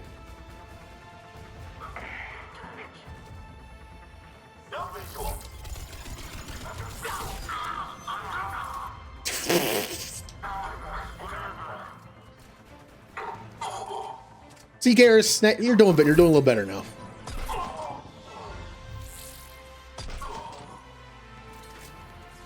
I missed. I mean, I'm not used to the slowdown time aspect of the Infiltrator zoom in with the sniper rifle, which is why you'll see me shoot ahead of the enemy. They're moving slower. I'm shooting where they would probably be if time wasn't slowed. So I'm still not quite used to that yet.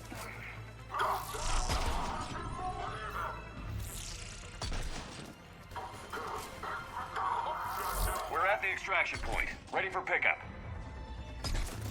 Almost there.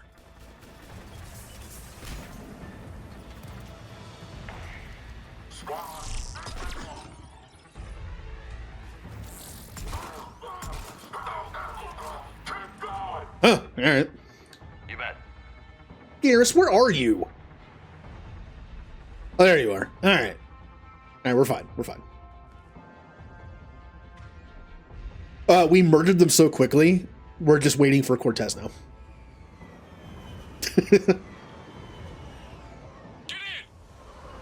Get it, it's dangerous. Like, don't worry about it. They're all dead.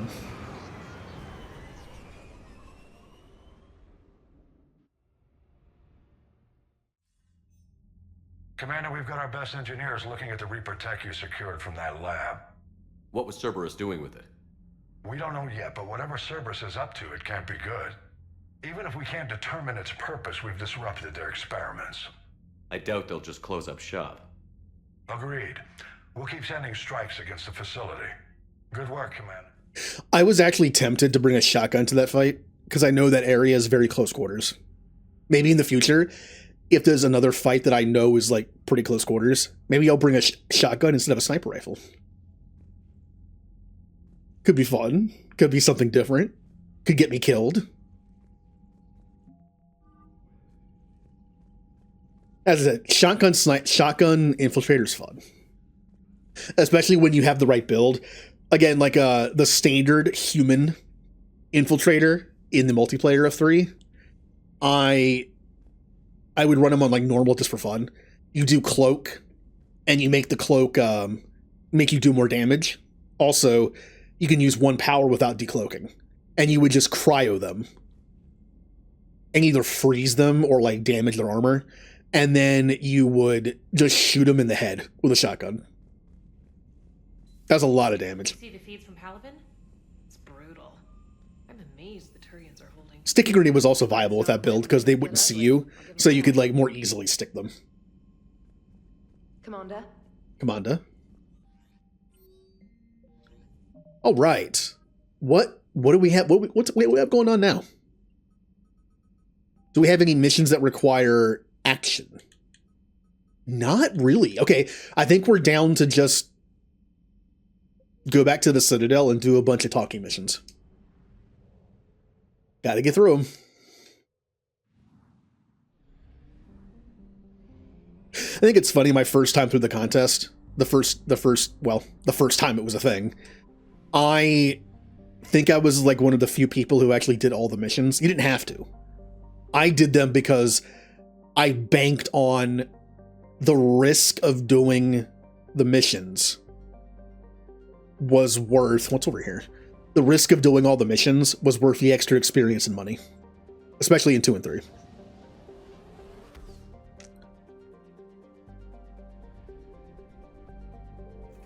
But now in this playthrough, I would actually be willing to skip some side quests, but I can't.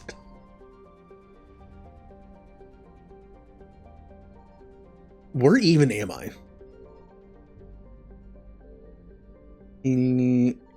Why does this area exist?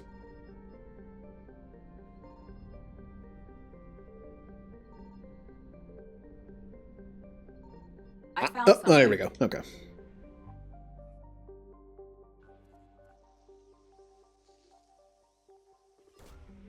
Money. That's fine. Oh, biotic implants, though. I don't need that. I'm not a biotic user. Most of my shepherd, like my canon shepherd, is not a biotic user. My canon male shepherd is an engineer, and my canon fem shep is an infiltrator.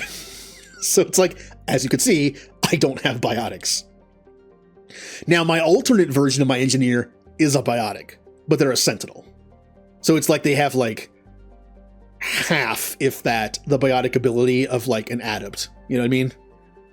They're like, I made them like a third biotic, a third tech, and a third combat. Meaning in Mass Effect 1, I gave them I gave them assault rifle training. I made them kind of like a red mage. They get a third of every class. They're like a third soldier, a third engineer, a third adept. and specialize. I mean, the game does this for you, but I would like I would have, if I could, specialize them in more like supportive tech and biotic stuff. So it's not like power. It doesn't involve power. It involves just like using it. Like, you know, it's kind of like in an RPG, a JRPG especially, where you can give like a knight magic. It sucks. Most of the time, giving a knight type character magic is awful. Because they'll have like 10 MP, they can cast fire like twice, and their stats are so bad for it, you might as well not use it. Like an enemy weak to fire is still going to take more damage from your sword. You're cleared to dock, Normandy. Do you need ground transport? But there are some things a knight can do that's helpful. Where am I going?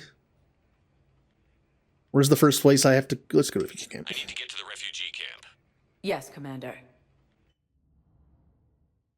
But yeah, you can give a knight character something like time magic, or white mage stuff like protect, or shell, or again, time mage stuff like haste. Stuff that, if the mechanics of the game work like they normally do, you don't need a stat to dictate if the buff works. So like Final Fantasy Tactics, you want to give a very physical class magic just to have them be like a support character. Do not give them attacking magics, and don't give them healing magics either, because that's also based on their magic stats. Give them stuff like time magic, or at least white magic stuff like protect and shell. I don't think the magic stat is that big of a deal. In Tactics, it might, having a higher magic stat might make it more often work. Because sometimes it's not 100% guaranteed in Tactics. It'll always be like, lower than 100% usually.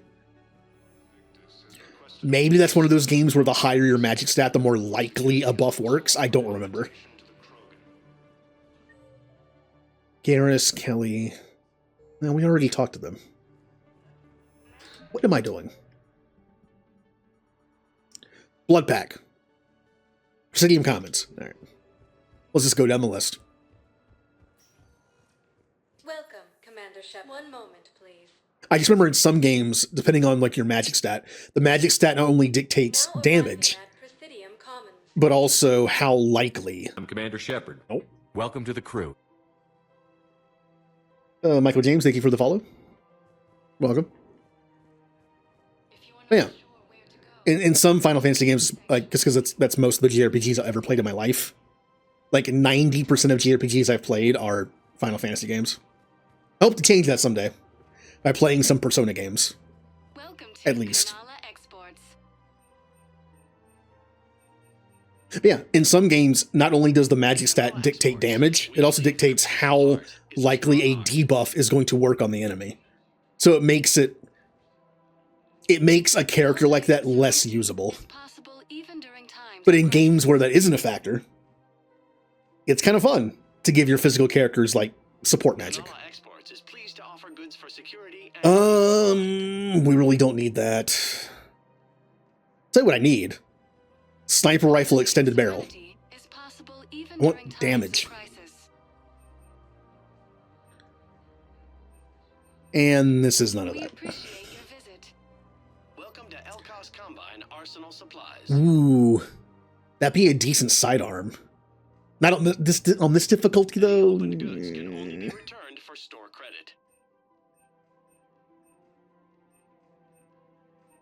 No. God, everything's talking at once. Have you decided how to tell him? I don't know. A text message is so impersonal. Disgraced Commander Shepard. Commander Shepard. The Reapers are... We've got to keep All right. At some point, I'm going to find a Prothean artifact of some kind, and then I can give it to the Solarian over here, and he'll sell weapons to C-Sec. I believe that is the one of these 3 mercenary missions I can't do yet. I think the area that has the right Prothean stuff to give him for the weapons is not available yet. Proceeds from all purchases go to help our Pistol, pistol, pistol. Assault rifle. Ooh. Okay, yes. This is good. This is good for the Typhoon build. Less reloading. And it's good. I mean, it's good for me too, if I use one. Also, sniper rifle thermal clip. Thank you for shopping at Casa Fabrication Weaponry. Welcome to the Citadel gift shop. Welcome to Nosastra Sporting Acolyte. Bunch of SMG and pistol stuff. Well, if I ever get a better SMG for a secondary weapon, sure.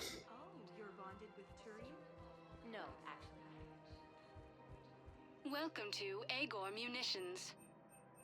Ooh, that could be good for me. If I'm gonna run an assault rifle and sniper rifle, ultralight's kind of nice. It's only 8% though. Same thing on this one. I will buy this. Maybe that 8% won't matter. Who knows? It's also a good placeholder. That's like the only sniper rifle. All I have is like ammo or barrel. I run both, but if I only have one of them, I'll run lightweight material. Ooh, here we go. Awesome. No. Yes. Reasonable prices. That's Cypratine. We appreciate your visit. Look, Commander. Yeah, I got much better stuff. So I'm getting a jump. If you find any rare outside of that... Okay.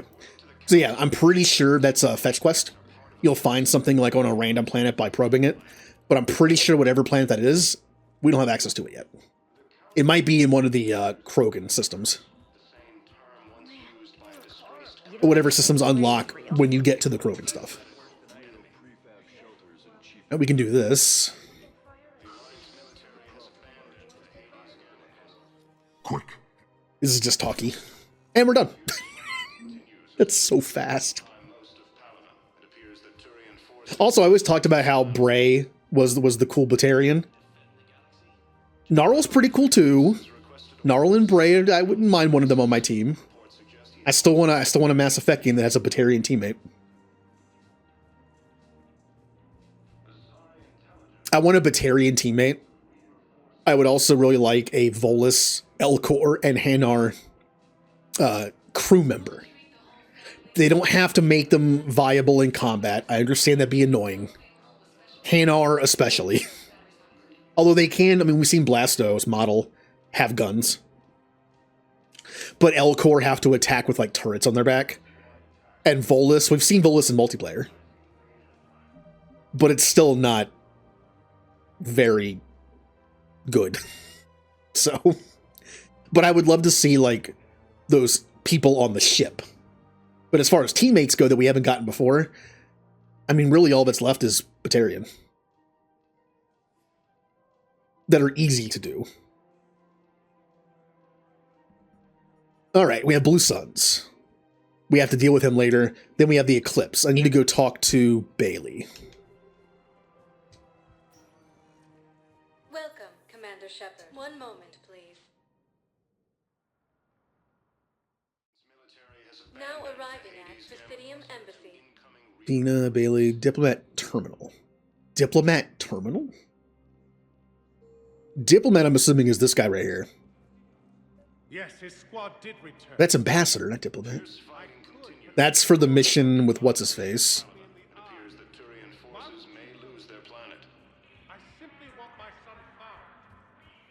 Diplomat? That's the terminal. What about Diplomat? Who is that? Can I turn in a fetch quest, maybe?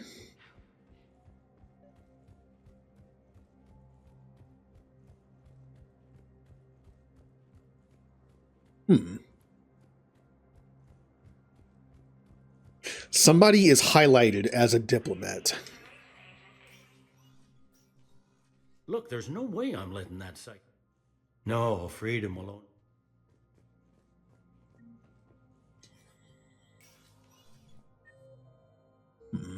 Maybe the diplomat is the ambassador.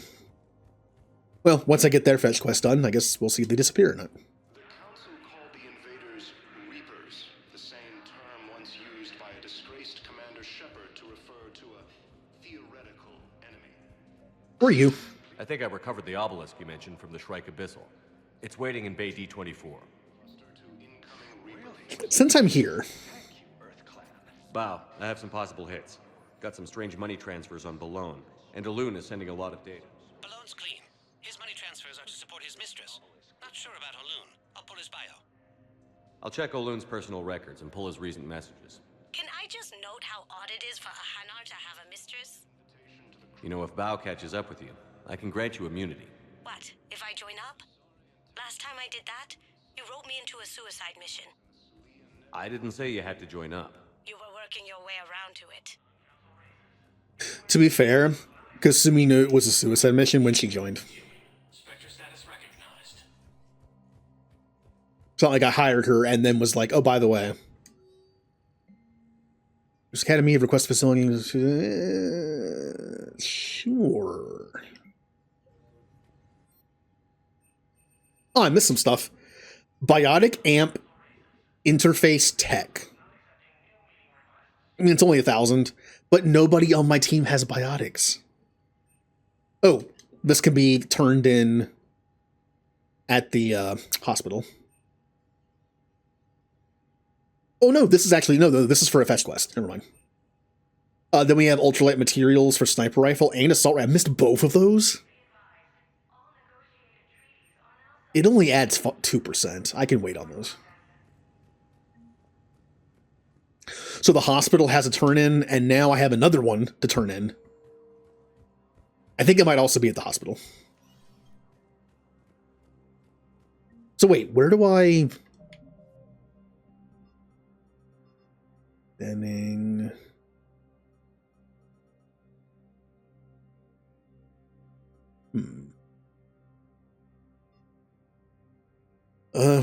Find evidence on the Hanar and the Presidium embassies. But I thought I would do that at the Spectre office. Oh, is this where I talk to that random Turian over here and get access to the room? And it's the one time I can do this? Or not, there's no one here. I don't remember how to do this one. Fierce fighting continues as the Reapers occupy most of Palaven. It appears that Turian forces... Because the Spectre office didn't have anything available. So what am I doing? Oh, this might be the one that's written wrong. See, it says find evidence of the Hanar in the Presidium embassies. I believe that might be a typo. And it's not in this area, it's somewhere else. I think. Asari intelligence is reporting sightings of Reaper forces in the Salian Nebula and... Well, I can check the map by doing this. Dr. Michelle, Dr. Ravin, scientist. Those are those two turn-ins. Arya and James.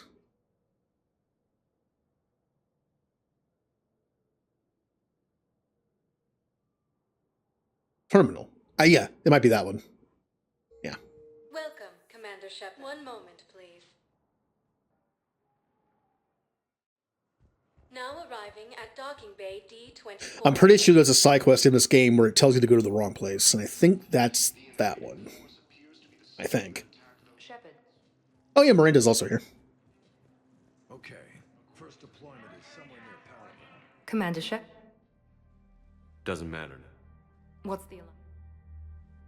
Yes. I don't know. Okay. I have to figure this. It nearly... I have a hunt. It's all right. And I should get out of... Be careful. Okay. Wait, that was the terminal? Miranda was the terminal. Okay.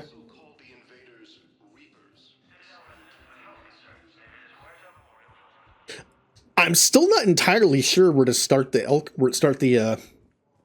to continue that one. Please select a destination. One moment, please. Because it makes sense, because he was like, I'll pull their logs. It makes sense to go to the Spectre office or go to the Hanar office, which I can't do either. Odd.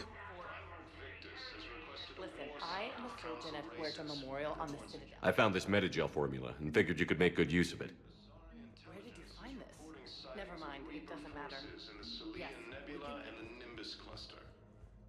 Hi, Dr. Michelle. Here to see our... How's Ashley doing? I still want to keep her. You too. Ilium is under attack, although the Asari colony is across the galaxy from Paladin. Where are you?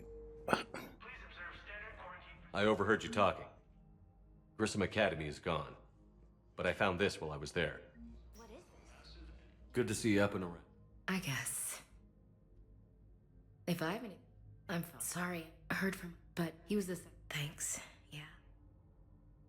Right, my sister... It'll be tough. And... It's quiet up here.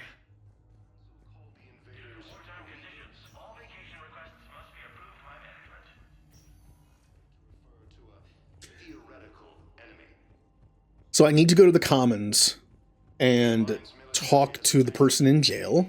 Welcome, Commander. One moment, please. Now arriving at... I still don't know where to do the Hanar thing.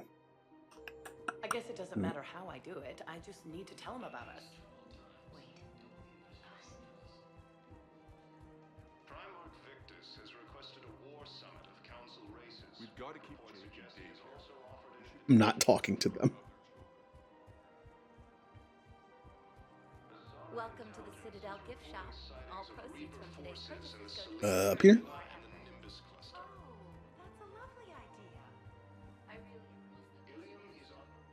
I've connected with Jonas Sedaris in her cell, Commander. You can speak with her via that console. Thanks. We'll need some privacy. Of course. When you're done, you can also contact Commander Bailey from that terminal. Thank you.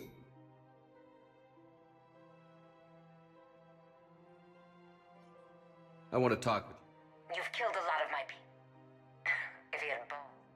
Bailey, I've seen Sedaris. So she's crazy, right? Then we go to the refugee sector and talk to the second in command.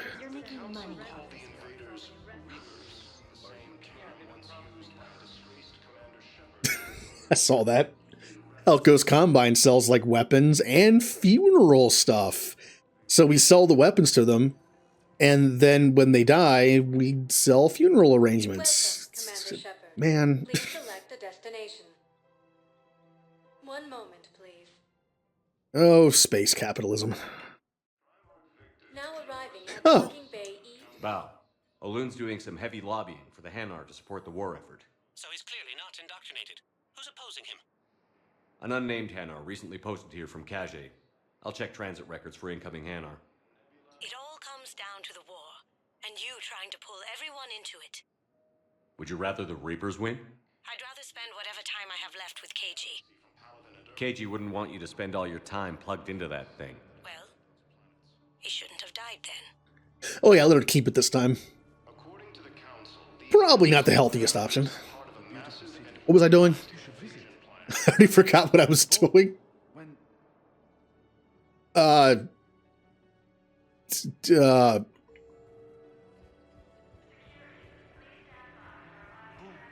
council called the invaders Reapers, the same term once used by... Yeah, you. What about the food we were promised?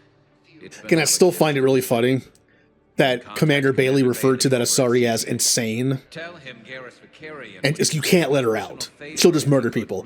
And then the backup plan is to talk to second in command, and his name is Sane. that has got to be on purpose. Men? My idea, you know. Right. Congratulations. You're now in charge of the Eclipse. Now, it says there's another terminal here. But I think that might have just been... Oh, no, it's this. Okay. I've got a list of new Hanar arrivals, Bow. Forwarding it to you. Damn. These are all face names. The Hanar names from the Alliance raid are soul names. And Hanar soul names are private. There's no public record.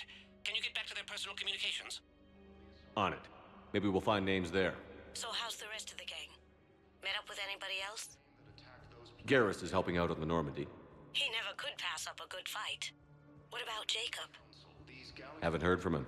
See, Jacob could have gotten me back onto the Normandy. I thought you were happy with your memories of KG. Hey, I'm nostalgic, not dead. Shepard, the Council withdrew the release order for Sedaris. Cloak, of all people, got him to do it. Crazy. You can say that again. Thanks for your help, Shepard. Bow, here's the correspondence. If there's any mention of soul names. I've got it. A recent arrival. Zemandis. Sole name regards the works of the Enkindlers in despair. He was with the Alliance team that massacred the Batarians. He's been on special research assignment ever since. So he got his tentacles on some Reaper tech. Looks that way. I'm sending you the nav point for his office. I'll meet you there. Well, okay then. Now that should have spawned in a Turian that I can talk to. Now arriving at Oh no, or just him.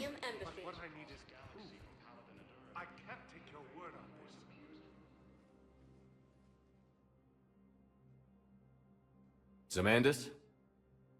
Or should I say, it's The Enkindlers. Yeah.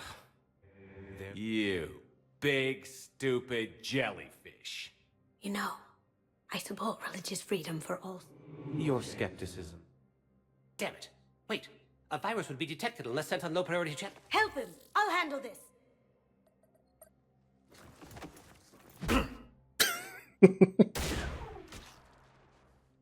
Got it. Upload's disabled.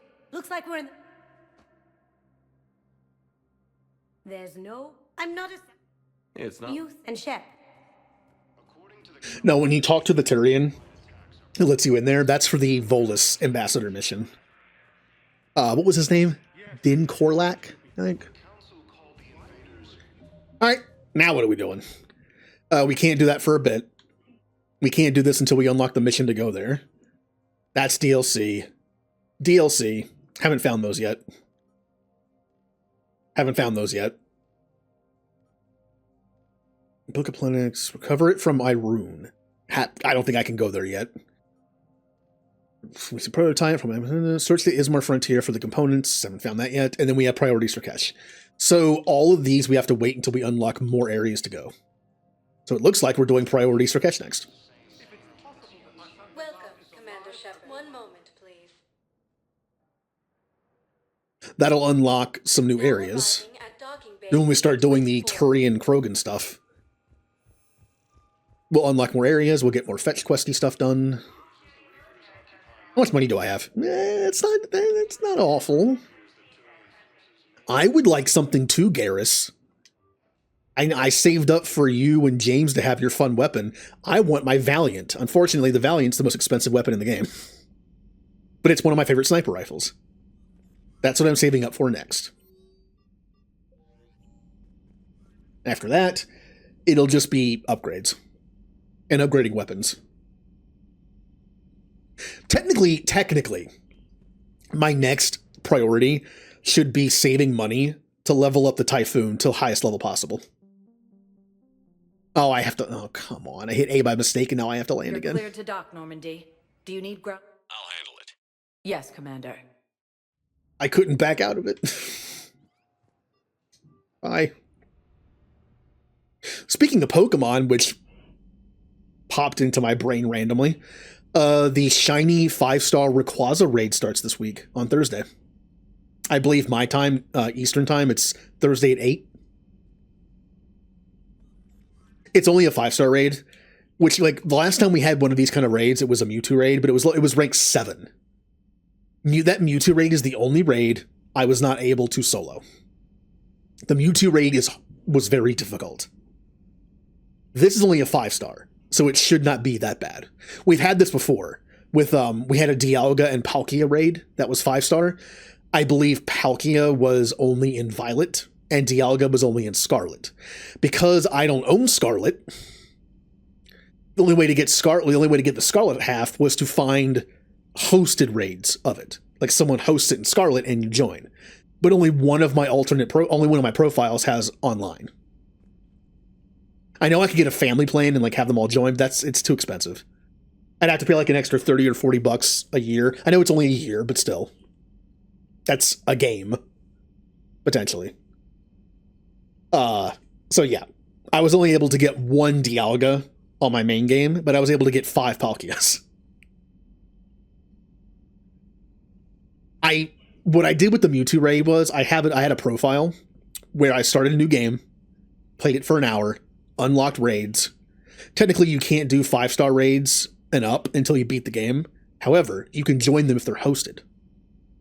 Once you get to a certain point in the game. It's like an hour in. Then I would have someone host it. I would join them. I would catch Mewtwo in a certain Pokeball. And then I would transfer them to home and then reset the save file. I did a 7-day trial of online, which means I can't do it again, but 1 month of online on the Switch is like $3. That's fine. And I just had to remember to turn off the recurring billing because you have to like auto turn that on, which I love. And what I did was I caught Mewtwo in every single Pokeball. Except for the 2 Pokeballs that were not active at the time, Sport and Safari. Those were introduced in one of the DLCs, which wasn't out yet. So I couldn't get them in those 2. So I have like 20-some Mewtwo's in home, and I have like another 6 extra ones that I caught. I could do the same thing with Rayquaza and catch him in every single Pokeball. It takes so long. I have to start a new game, play for an hour, get to that point, go into home, get my Pokemon that I know I can fight it with. In this case, this should be a soloable thing, but I have to join hosted raids anyway. So I go into the Pokemon server that I'm in, I find someone hosting it, I join, we beat it, I catch it in the Pokeball that I'm on, transfer it to home, and then do it again. Every single one takes an hour. It's like 45 to 15 minutes to get to that point, and then the rest of it's just to do the raid. I caught Mewtwo like 30 times. That's 30 hours. That took me. I don't know if it's really worth the effort. It is a shiny, though. Mewtwo wasn't shiny. So that's kind of cool. If anything, instead of capturing it in every Pokeball, I might just do a $3 Switch Online thing on my alt account that's in English. The other ones aren't. And just get some extra. For $3, I don't think I'll be feeling like doing 30 of them, but I wouldn't mind catching some extra ones for trading material later. Again, not 30 of them, but maybe like 10? Of course, then I'll be thinking, like, I caught 10 extra in luxury balls. If I had just done this, I'd be almost halfway done for each ball. Yeah, whatever. Another issue is I have to get those apricorn balls into the game. I have to trade stuff over to unlock certain balls for Pokedex rewards. For the Sport and Safari, I'd have to trade it to somebody on a Pokemon and have them trade it to me. It's kind of just a pain. Now, if I owned another version of the game, if I were just to buy Scarlet, I would already have online. Like, I could just play Scarlet and then keep resetting the save file. But I would also want to play Scarlet on my other 4 accounts and have set save files at the end of the game so I could get more 7-star raids. I wouldn't want to restart my profile on my main account anyway. I guess we're going to meet the diplomats. Yeah. We're doing some Picard stuff now.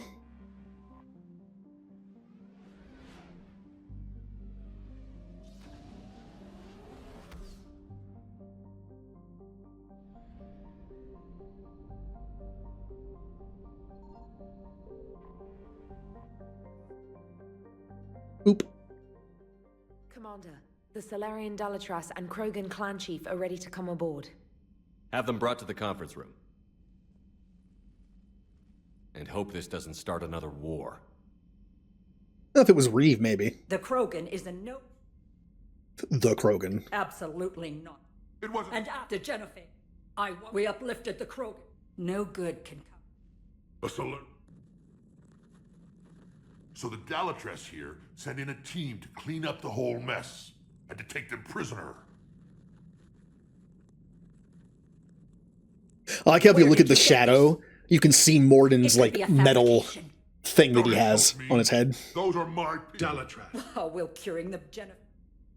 But I warn you, Commander. The consequences of... How about shut up? Will be nothing compared to what happened. Let's get the female. You're not set. I hate her. It's just so annoying. It's like, oh, the ramifications of this choice will be felt for centuries. Lungia, at least we'll have centuries. If we don't do this, we probably like we have nothing. Like we have no future. Yeah, the long term may not look great, depending, especially if it's Reeve. If it's Reeve, I'd almost agree. But yeah.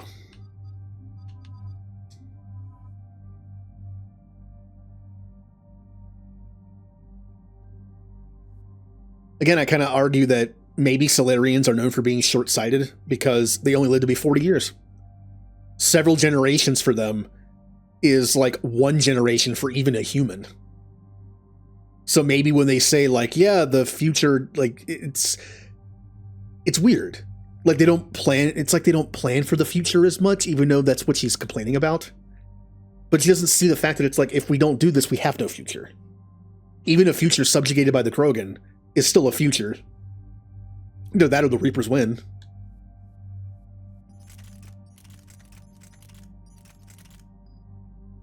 I mean, they're going to get just as messed up as we are.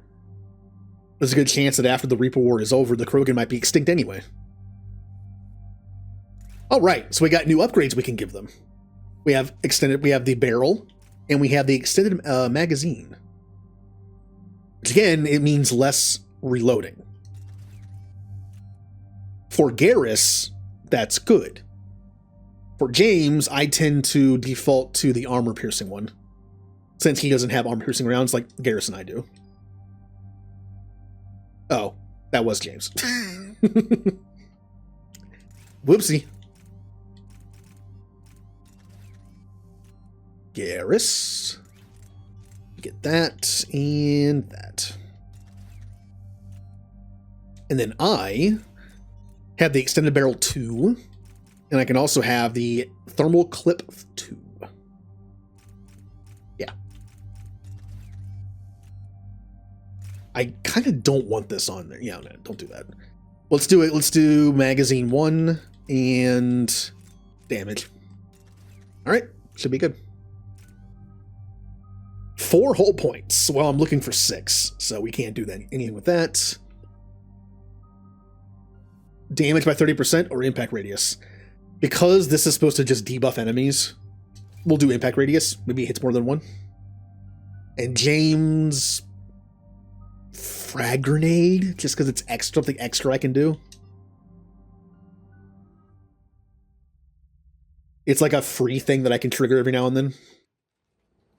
This is the Solarian homeworld we're headed to. They aren't used to seeing Krogan here, so let's keep it simple. Oops. Check something real quick. There we go. Before anyone changes their mind. I still don't trust a word they say. Let diplomacy play out, Rex. You'll get what you want. These females are the best, and probably last hope for my people. We'll bring them home, Rex. You've waited long enough for this day. A lifetime. I appreciate the assist, Garrus. Figured you'd gone soft, sitting on your throne. Forgot how to hold a gun. Commander, I have the Solarian base on sensors. Set her down.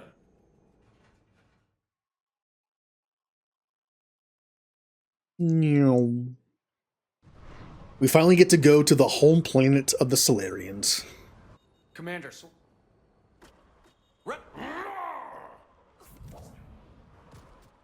Stand down! We only found out about this transfer a few moments ago. This matter can... That goes wrong and all bets are off. Come on, Rex. You know we can take them. I'm Paddock Wick. You know if it comes down to it, we can take them. With Wolf. And there's Yogg. Brings back memories. As you can see, this base... Does that include... I'd like to... Give me a few... Like I said, they don't learn their lesson, do they? This whole, I'll bet uplifting the Krogan being a mistake. They're doing experiments on Yogg. Have they not learned anything? Maybe they deem the Yogg less intelligent than the Krogan because they don't seem to speak. But we know for a fact they're smarter than they think. About water, Shepard.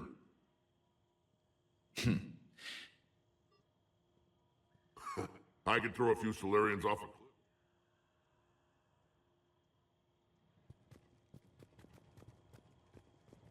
A cipher analyst over in Let's be on the lookout for anything we can grab.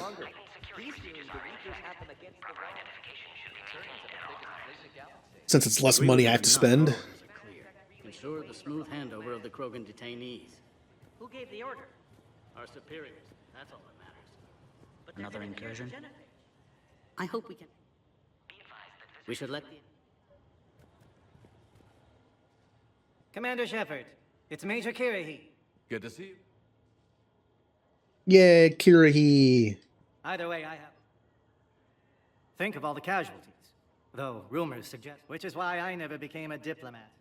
I knew I liked Solarian. They see you do. Consider it my... Man, I like Kirahi. And he's just like, hey, Shepard. I don't care what our government says. They suck. When it comes down to the Reapers, like, we'll help you. Send confirmation to the Dalatras that the exchange is proceeding. Hurry, Commander. Please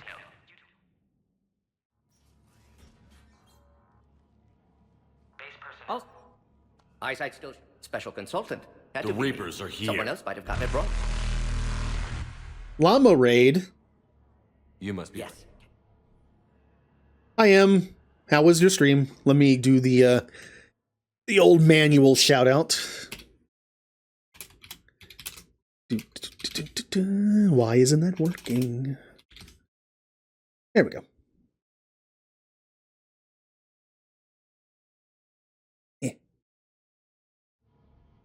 How was Soma? Stream was wicked, but very spooky. Ooh. You know, I really don't like horror stuff. It's just not my thing. Like, the only horror games I've ever played personally are Dead Space 1. Not even the remaster, just Dead Space 1. And Alien Isolation.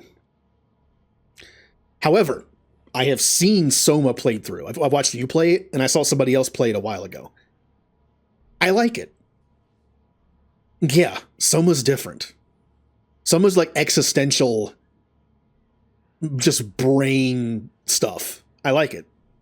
It makes you think. Instead of just jump scares. Yeah, hello everybody. I am Wes. I'm right now doing a contest in Mass Effect. We are playing on Insanity, and whoever dies the least wins the contest. I won last year. This is year 2. I am doing a little worse than last year, but I think I'm still doing pretty decent. I have 20 deaths. I'm on Mass Effect 3. Doing pretty good. I haven't died yet today. Yeah. I am skipping dialogue. I hardly ever do that. But in this contest is all about combat. So I just skip dialogue.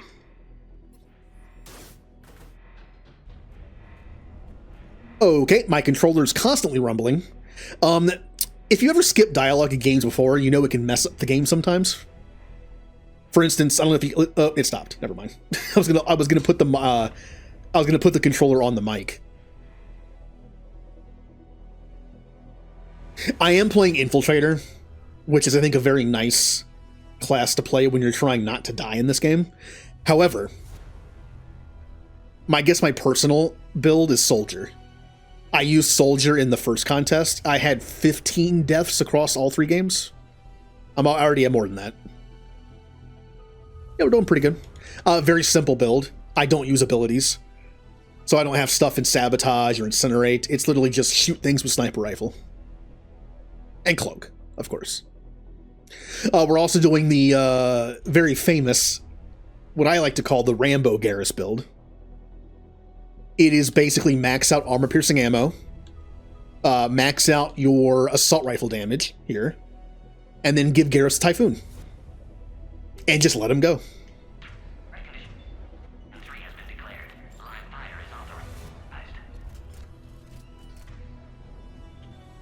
There we go. And you two do that. All right, we're good. Who has eyes on the situation? Enemy ships are attacking the Yeah, landing zone. I'm sure you're happy to be back to streaming. After your short break working on some stuff.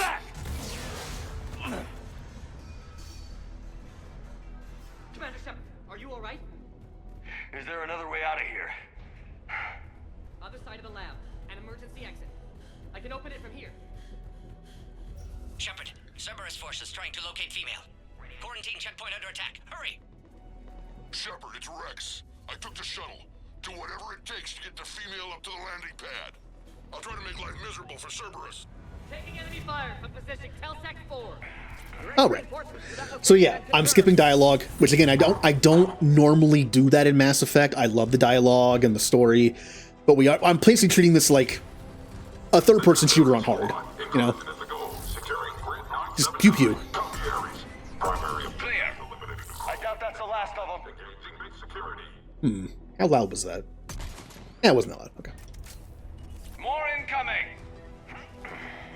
I did choose AP ammo as my backup. The reason why I chose AP ammo instead of warp is in Mass Effect 2, Disruptor ammo was only good against shields. So I chose warp ammo as a bonus, which is good against everything else. In Mass Effect 3, Disruptor is good against barriers and shields. So I chose AP for health and armor. That way I'm good against everything. It's more specialized. Meaning more damage. Let's watch Garrus just melt them. Garrus, you're shooting... Okay, alright. See, Garrus's build is very good, but only if he actually doesn't shoot a wall. As you can see, he likes to shoot walls. Thank you. Thank you, Garrus. But yes, Garrus kills people incredibly fast. I missed. Doesn't matter. Duck, we need to end this. Shepard, Cerberus in vicinity. Hurry. We're on our way. Oh, just taking a nap. Oh, I don't think I mentioned to you earlier. I mentioned earlier in stream though. Potato and Yoshi, my pet rats, they stopped biting me. Yay. They finally understand that I'm a squishy human, and they were biting a little too hard when they were playing. Yeah, now I was gonna say they're nicer to me now. They're not nicer, it's just they learned that, like, don't do that. Oh, hi, Yogg. Careful. There goes the next Shadow Broker. Could have sworn he was muttering to Sony the whole time.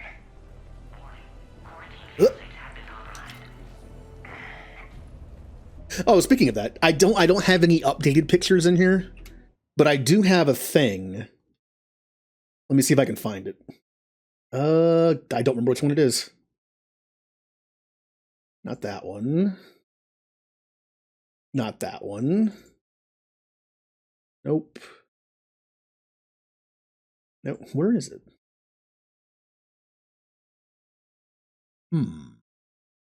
Oh, here it is. This was the new cage that I got them. It's way bigger than the old one. This thing is a lot bigger than it looks. It's over 5 feet tall. This thing is big. And then we have, how do I go to the next one? That's Yoshi. They're a lot bigger now. This is when I had them for like 2 weeks. Now it's been like over 2 months. They've gotten a lot bigger. And that's Potato. Taking a little nap. I'll put some updated pictures in here for next time.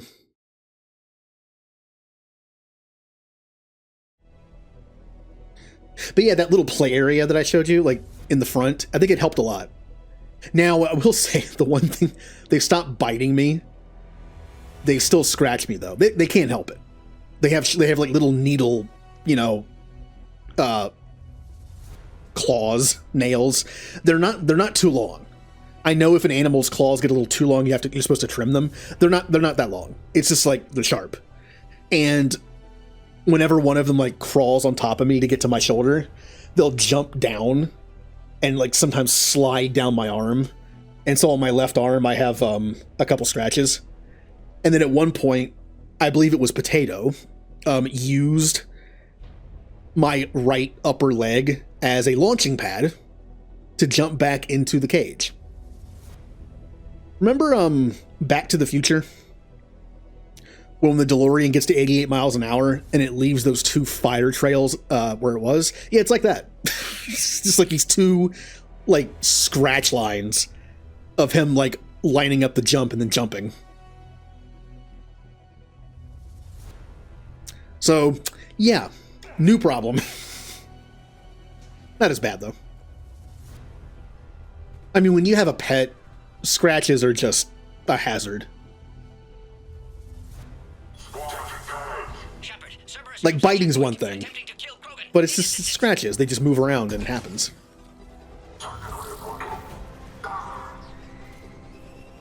Enemy still present. Pod under fire.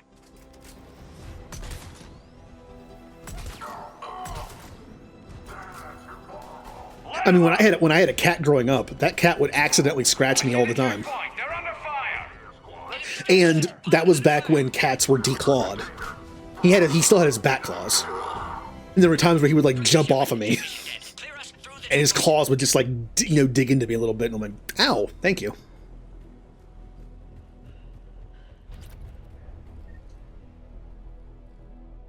Are you okay? Containment shield is holding. We'll try to repair if necessary. I'm fine. Copy all squads. I have the Krogan in sight. But yeah, that was stopped. The cat that we got earlier this year still has his claws. And he's fine. It's like, oh yeah, we have to declaw the cats or else they'll scratch us all up and scratch our furniture up. And like, no, he's fine. He hasn't scratched me once. That cat is very laid back, but he's also very skittish.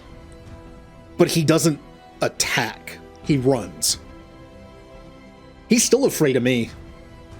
Like if I go upstairs and he sees me, he just kind of looks at me like, "Who are you?" But he has not once bit or scratched me. Shepard, last attack compromised security systems. Like his flight or fight, he has flight. So.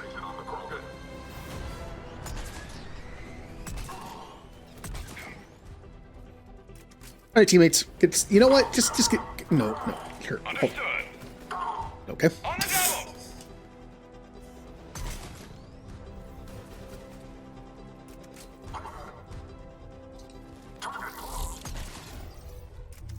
Got them all. Oh. Also, tomorrow, I know we talked about Darkest Dungeon a little bit. I'm playing Darkest Dungeon 2 tomorrow. I'm going to be playing through chapters over the course of the week. I'm playing through chapters 2, 3, 4, and 5. I'm going to see if I can beat them all with the same team, which in that game is known as a Grand Slam. I'm going to be running Hellion, Flagellant, Jester, and Plague Doctor. That's my usual go-to team. Well, it used to be. They nerfed the Jester a little bit, so I'll still use them. Commander Shepard, welcome to the crew. Oh, Thin Man, thank you for the follow. And for coming over with M's raid. Hey, Carrie.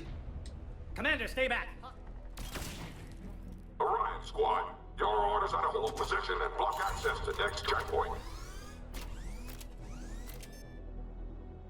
I hate these turrets. Looks like Cerberus got some upgrades.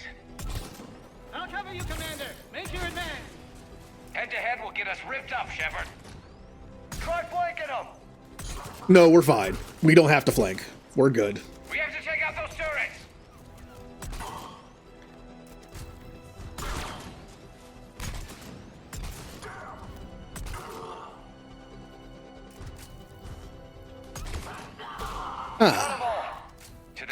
Also, like M, I am a fellow controller user. I do not use keyboard and mouse on any game that I can help it. I do use keyboard and mouse in Darkest Dungeon 2 because Darkest Dungeon 2 is like a turn-based thing, so I don't care either way. It's fine. Commander, before they get to the Krogan. The only other PC game that I will use keyboard and mouse on, if given the choice, is the KOTOR games. They play honestly better with keyboard and mouse. Hello.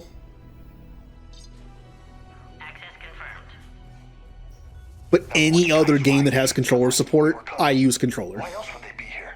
Every war has its traitors. Like, I used to play Final Fantasy XIV. I'm currently on a pretty long break from it.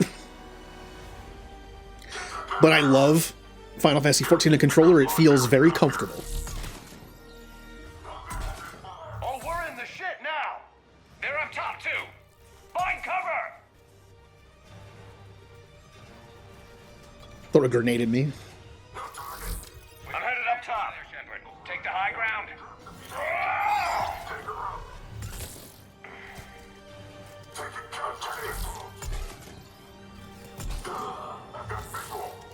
Oh, M, have you played the new Overwatch tank? Hazard. I'll be honest, I feel like he's underpowered. It's weird. For the longest time, new Overwatch characters were way too powerful. Like, one of them would come out and it's like, this is dumb. Like, remember when Brig came out in Overwatch 1?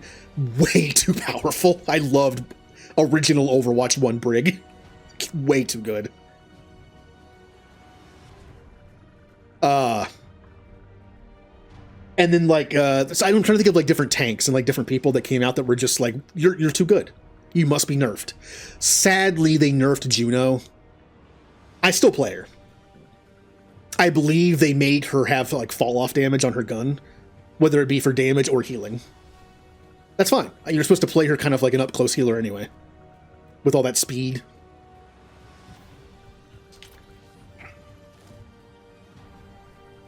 Can I salvage this, please? Thank you. But for some reason, the last couple of heroes that have come out, like, there's been a couple that just had to be buffed immediately. I think Hazard is very underpowered. He just feels underpowered.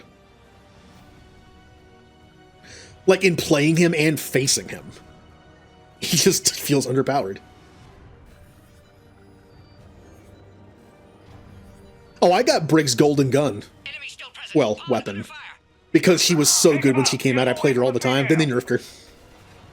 She's so good. I think everyone's viable. Especially in the right hands.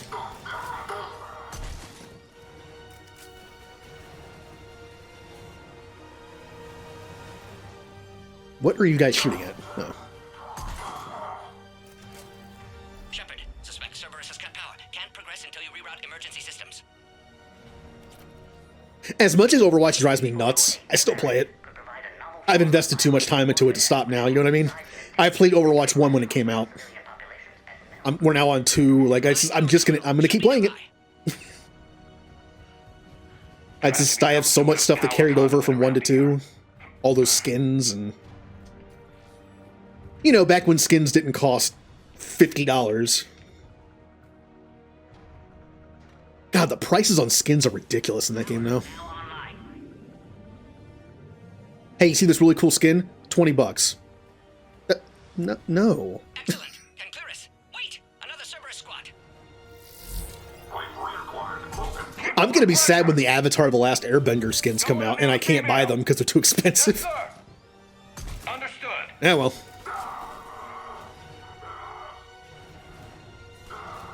I play Zen a lot, so having like the Avatar Zen thing would have been cool. But I'm not paying $50 for a set or $20 for just that skin. Come on. Come on. Excellent. Affinity for destruction intact, Shepard. Can clear us through now. How are you holding up? Containment shield strong, but not designed for This isn't your...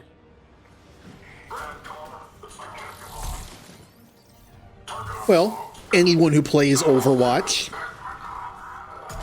who are your go-to characters? Not necessarily mains. I mean, people... Overwatch is that kind of game where you can't just play one character. Not really.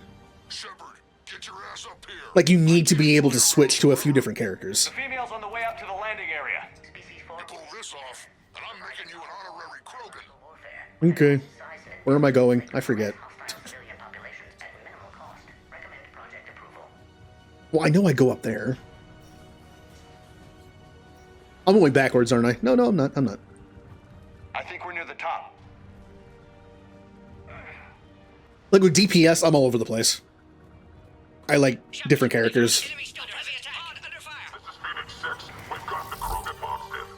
I also get really burnt out on playing the same characters in DPS, so I'll just, like, one day I'll be like, you know what? I'm gonna play this character for, like, this entire season. Nah, you're fine.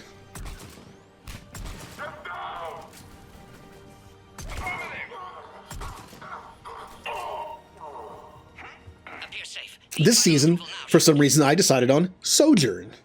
I actually only had like 3 hours of Sojourn total up until this point. I just never play her. I like her. Also, she got buffed. That helps. All right, let's see how fast we can kill this thing. Some serious firepower. Maybe we can crack it open. Maybe we better And it's dead. Shepard, I think you did it. Looks clear from here. I'm coming in now. Take that thing out. Fighting Saren was a lot harder than this.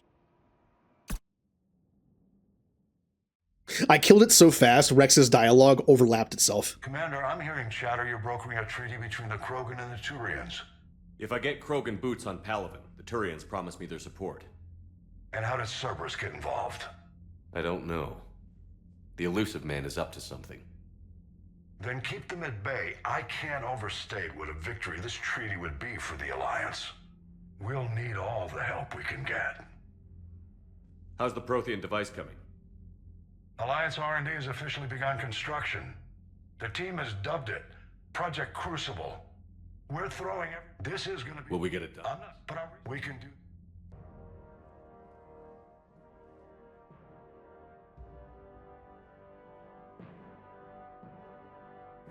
PvE cancel it. What are you talking about? The PvE's coming. Copium.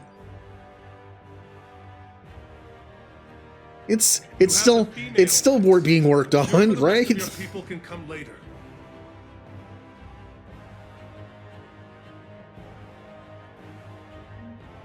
I'm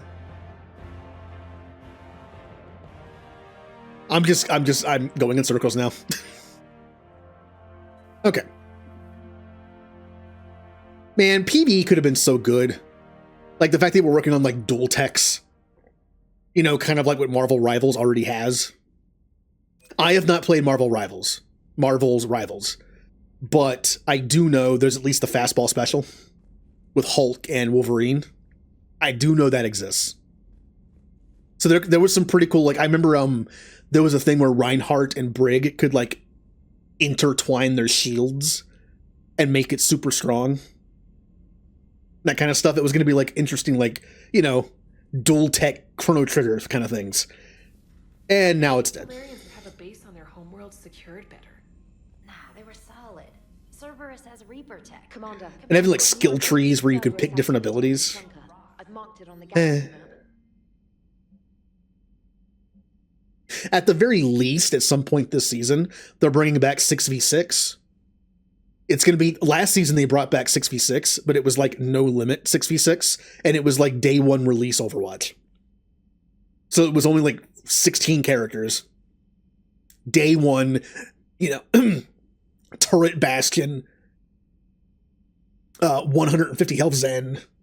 Ooh, I need a drink.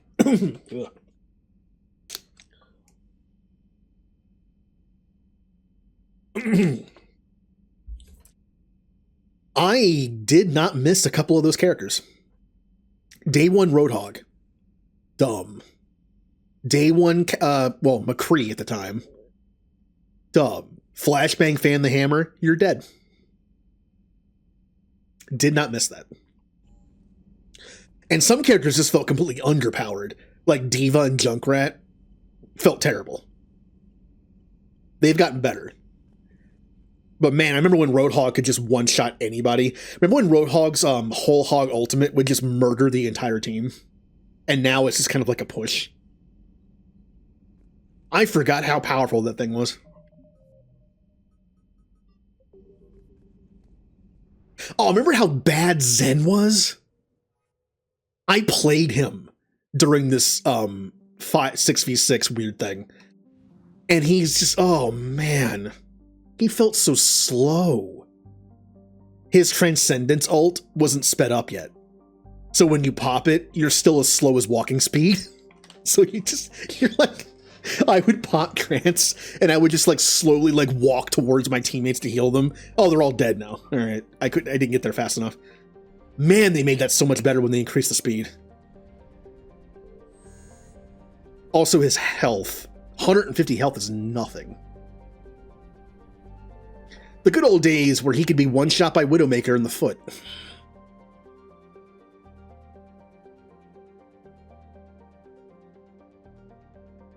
Ooh.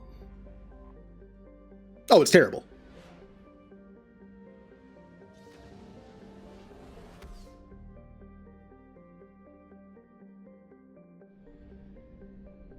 Reinhardt was kind of the same. Like, out of all the characters that were in that weird old school Overwatch mode, I feel like Rein was the least changed.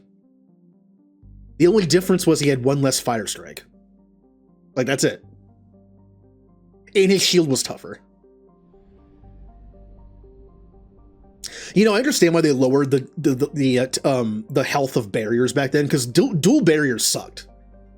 Like, I miss having two tanks, but maybe limit only one barrier tank per team. And then the other one has to be like an off tank, like Zarya or Diva or something. Because, yes, Sigma, Rein, and like Orisa sucked. But now there's only one tank. Maybe they should up the barriers again a little bit. Okay, have a good lurk. Again, thank you for the raid. And the nice, entertaining Soma time. Existential crisis time. But yeah, if anyone likes horror games, and you tend to like more like mental horror kind of things that make you think, Soma will mess you up. Signal confirmed.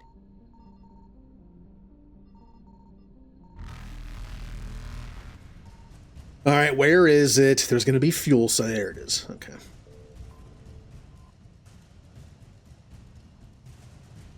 But yeah, as of right now, my go-to characters in Overwatch are Tank, Reinhardt. I did not like him in 1. I just like how aggressive you can be with him in 2. I don't know. Now, does it suck when you run into, like, Bastion, Junkrat, Ana, Zen? Yes. That is why one tank is not fun. Reapers eluded. When the entire team is built to melt the tank. Faster than light jump successful. Like, how many times I'm like, I do flex. I'll do flex for some experience, get those, like, challenges done. For more experience for the battle pass. And I run into that. It's Zen, Ana, Bastion, like Reaper or Junkrat, and it's just like, well, I just won't have fun this whole game. I'm constantly slept, I'm constantly antied. I'm constantly discorded. My shield is constantly gone. So then I'm just guy with hammer. that has enough health with Discord and Anti to make him just like a DPS character. Like, that's all I am right now. Did I even pick that up? I didn't, did I? Reapers eluded. What did I just do? No, I did. Okay. Losing my mind. Faster than light jump successful. Yes. Also, I think he makes a big difference. I think there are some tanks that, like, are a little more team-friendly than others. Now, of course, if you're running a comp like Tracer Widow, maybe Rhine's not the best option because you have no one to shield. It's like those two, and then it's like Moira. And then I'm trying to think of like a Moira Juno or something. It's like, all right, well, there's no one behind me. It's just me. Like, I am the team on the point.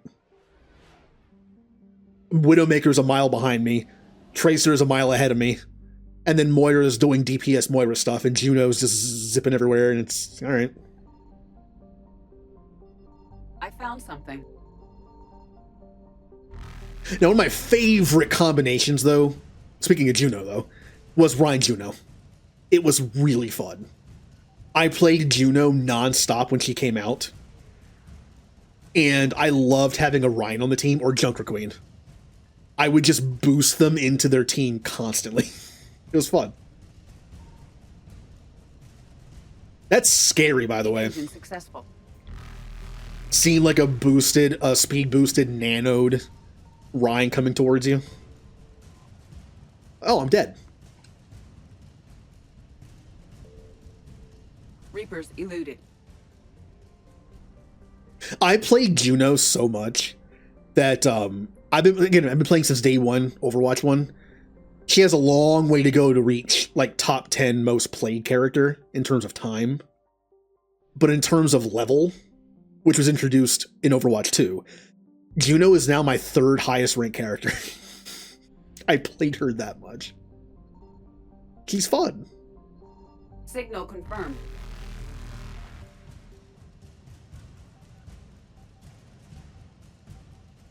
I can definitely feel the nerf, though.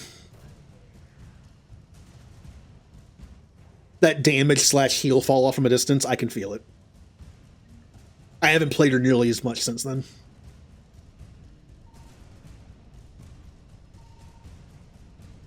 Faster than light. Also, sometimes I'm lazy, and I don't want to have to aim to heal, so I'll play Kiriko or Zen.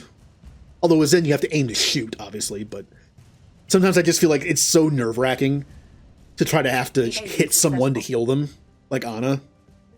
I'll just play the character that auto-heals.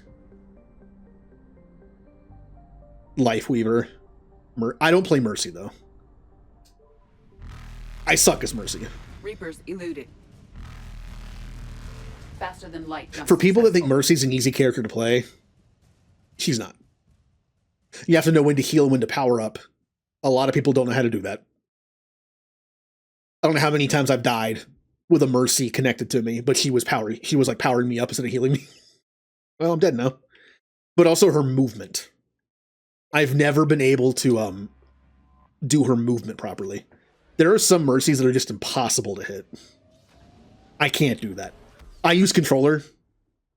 Yes, I play Overwatch 2 on PC with controller, so I have no aim assist. It's probably the worst way to play the game. And that's what I do.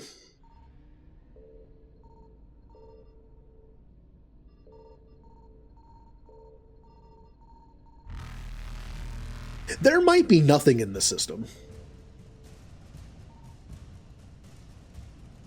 Evasion successful. It's very possible there's nothing in that system. Oh, I'm low on fuel. Whoopsie.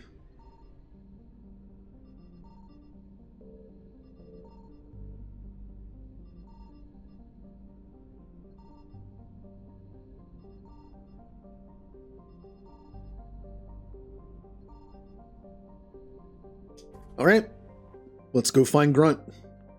Actually, before I do that, let me see if there's any other places I can go. I don't know why I did that. For just fetch quests, Because the more experience I get and more money I get, the more prepared I can be for fights. So let me see if there's any other areas I've unlocked on the map that are just for fetch quests. Reapers eluded. I don't think there's anything here. I think both areas have nothing. There's the mission in one, and the other is just there. Already done. Already done. Done.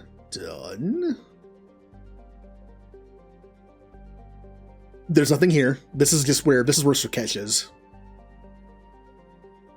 Krogan DMZ, I think, has a system or two I can look at. Did this have anything? I think this is just for the Elusive Man's base at the end of the game, and also an N7 mission that pops up later. I know I already went here. I just wasn't paying attention when I was here.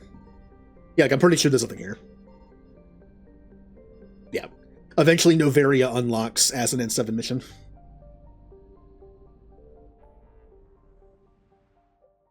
Done. Petra Nebula.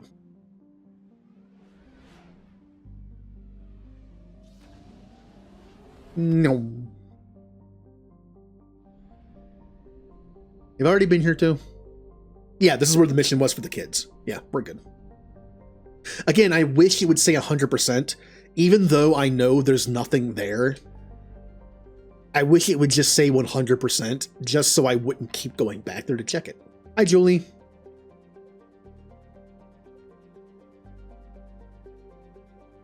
Let's just do missing scouts. Fishing? Oh yeah, I should have mentioned that when M rated. I also have the fishing. Remember to stay hydrated.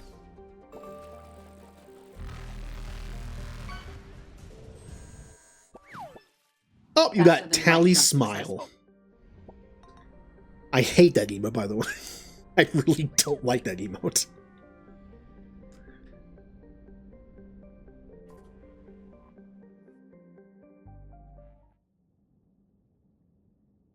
All right, let's go meet Grunt again. Any more points? Good for me. Good. 12 whole points. Ooh. Do we want increase health and armor damage by 10% or increase ammo's cover penetration? I'll just do the damage. Increase health damage by 5%, increase shield and barrier by 20, or improve the odds of stunning. No, we use this to get rid of those barriers and shields. Our build is done. Don't need, won't use, bonus.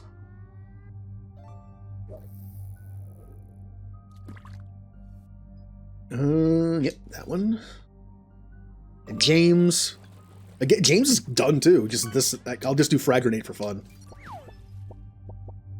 Ninja.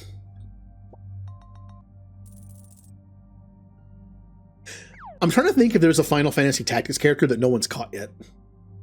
I've seen me. I've seen you. I've seen Ninja. Remnant. I don't think we've seen Aura or M.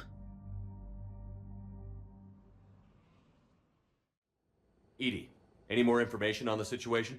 I've received confirmation your backup has landed on the planet's surface. A group of Krogan commandos called Arlac Company has conducted initial scans. Good to hear. What else, EDI? You were searching for a Krogan scouting party that disappeared in this area. They were investigating you caught Blitzball activity around the Rachni relay. The Rachni? No wonder Rex wanted to keep this quiet. Agreed. They nearly conquered the galaxy over 2,000 years ago. Even a rumor of their return could cause panic. We're way out here for some bug hunt? Weren't they wiped out by the Krogan? That's what everyone thought, but I've run into a few. Hard to forget. It was that secret lab back on Noveria.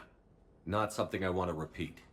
It doesn't make sense. We let that last Rachni Queen live on the condition she disappear forever. She wouldn't risk everything to start a war. You're telling me you let a Rachni Queen go? Are you kidding? No. It was the right call. Just be ready for anything.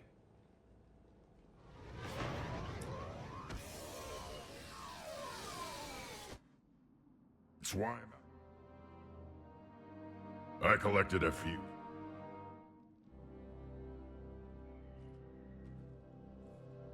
Take what you need and move out. All right, I believe proper English language. I was gonna say I believe there is at least one upgrade in this area. Yep.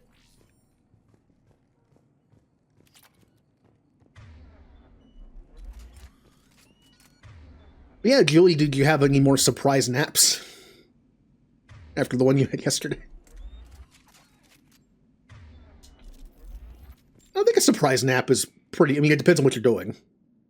Surprise nap when you're at home, fine. Surprise nap when you're driving or something, not good.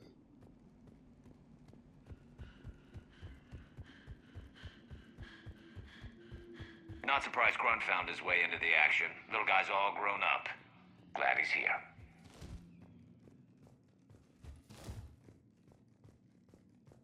Ooh, another one.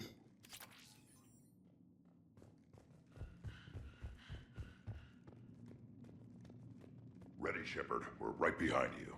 You ready to go? I needed them. We were sent. If they're here, doesn't matter. Finally, right behind you, Shepard. Okay. Thank you, Steve Bloom. Look out! The whole thing's coming down! Get back!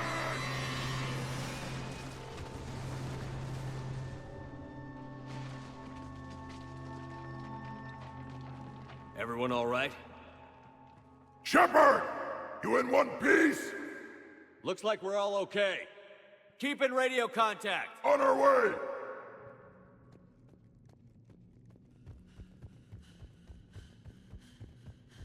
Got something.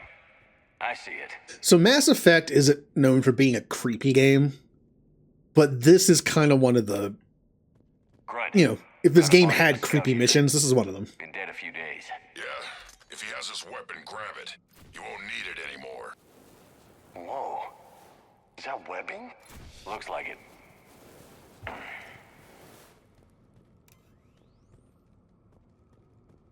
This darkness is going to make it a little harder, Shepard. Agreed. Everybody be ready. Movement.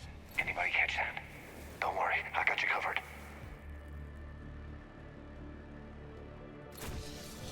Careful. What are those? They explode. I don't know.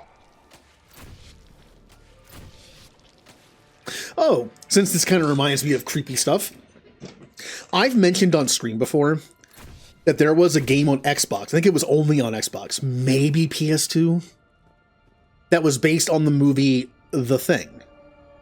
It was a sequel, apparently a canon sequel. And I had a friend who really liked the movie, and he bought that on Xbox, and he really liked it. I watched him play it a little bit. It looked fun. It had some cool mechanics, like you could find random party members, basically, like random NPCs to join you.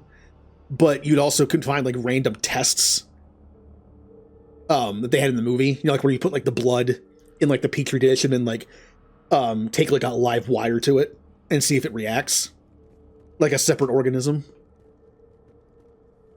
And you can find like random tests and you can test your party members and see if they're a thing or not. And like your party members have like a morale thing to them that can go up or down. And it's a cool mechanic. On the ground, Commander. Reaper Tech? I bring this up because they remastered it on Steam. I did not know this. I'm assuming it's also on other platforms like GOG or Epic maybe. But I would never have guessed. If I had to think of games like that had a good chance of being remastered, I would never have guessed the random Thing sequel game that was on Xbox. But hey, I'm going to get it when it's on sale.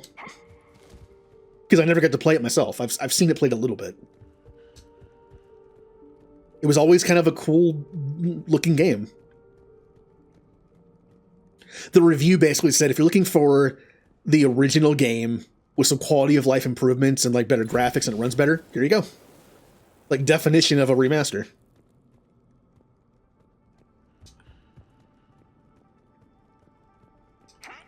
As much as I don't play horror games, I'm willing to play that one.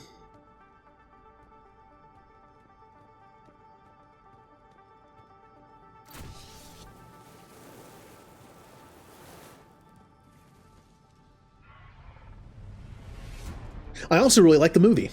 I haven't seen the newer one. I believe the newer one was a prequel. Light him up, Shepard. I never saw that one. But I love the original. Again, I'm not a horror game person, but I really like the original. Along the far wall, Shepard. Is that Rachni? Good eye. Guys, are you gonna, like, kill something with your overpowered weapons or not? Roger that.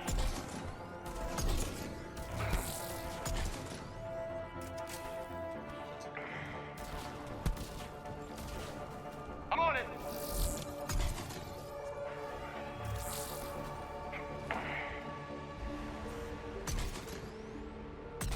Waste of bullets.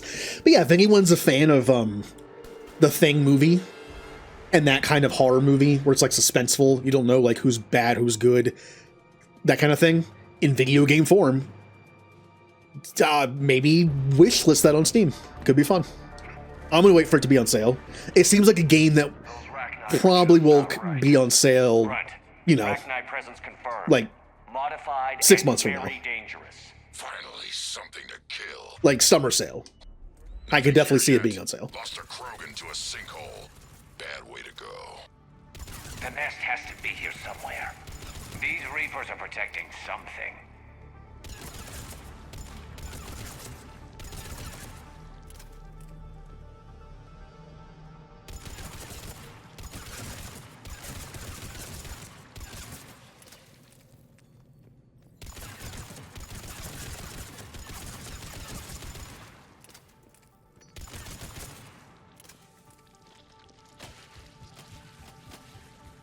Huh. Shepard. Copy that. You know, I never once tried that. I never once tried shooting the webbing. I always assumed you needed a flamethrower for it. Interesting. That's actually kind of cool. I never actually tried to shoot it before. It works. This looks important. That did it.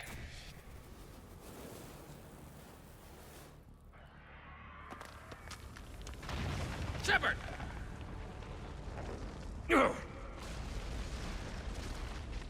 Oh, the DM just killed us. Looks like we're finding Rocks fall on the party, you all die. What was that noise, Shepard? Sounded bad. Cave in. We're all right. Good. Didn't want to dig you out. That hurts my feelings, Grunt. Yeah.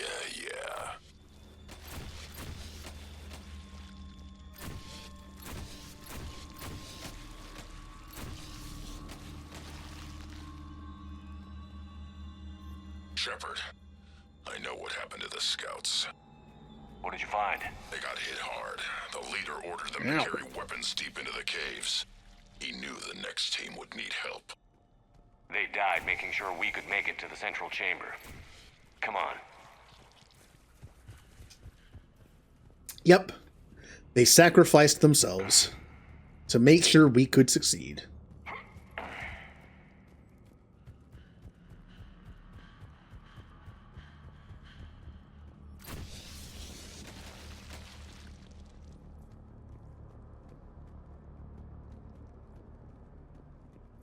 Look out! Why was there one husk here? That's weird.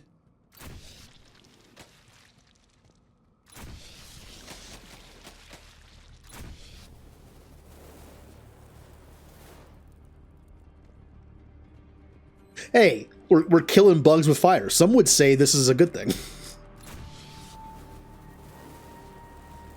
Looks like a last message.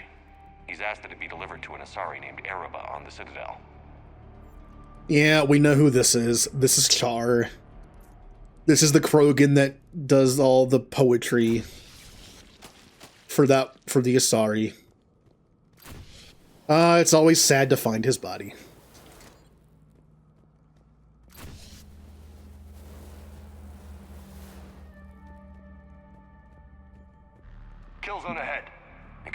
trouble.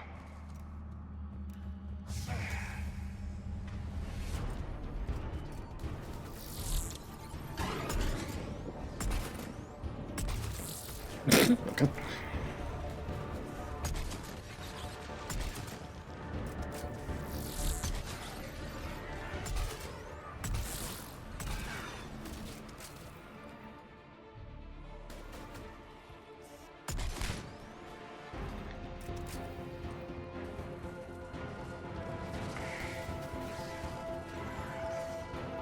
All right, guys, do your thing. Ah, bugs.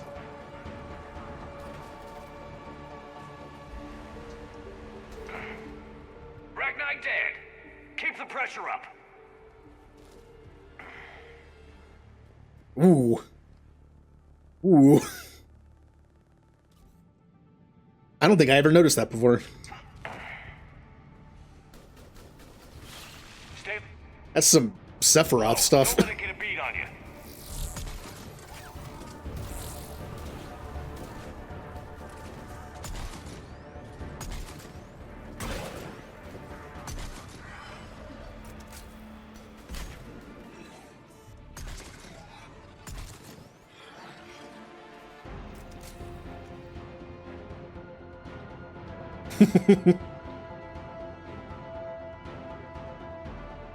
Harbinger. Bum bum bum bum. Harbinger. Okay, what's still alive over here? Oh. Wait, why did these show up as red, though?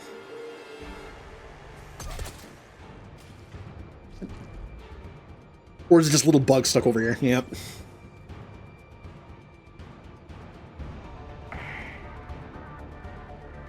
We must be getting close, Shepard. Some heavy fighting. Tough bastards. Casualties? It's fine. Krogan fight better angry. More of those little bastards!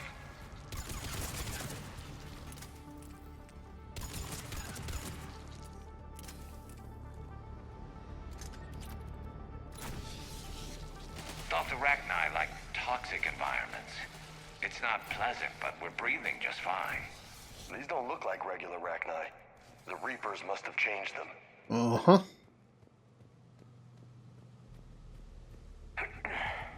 You know what?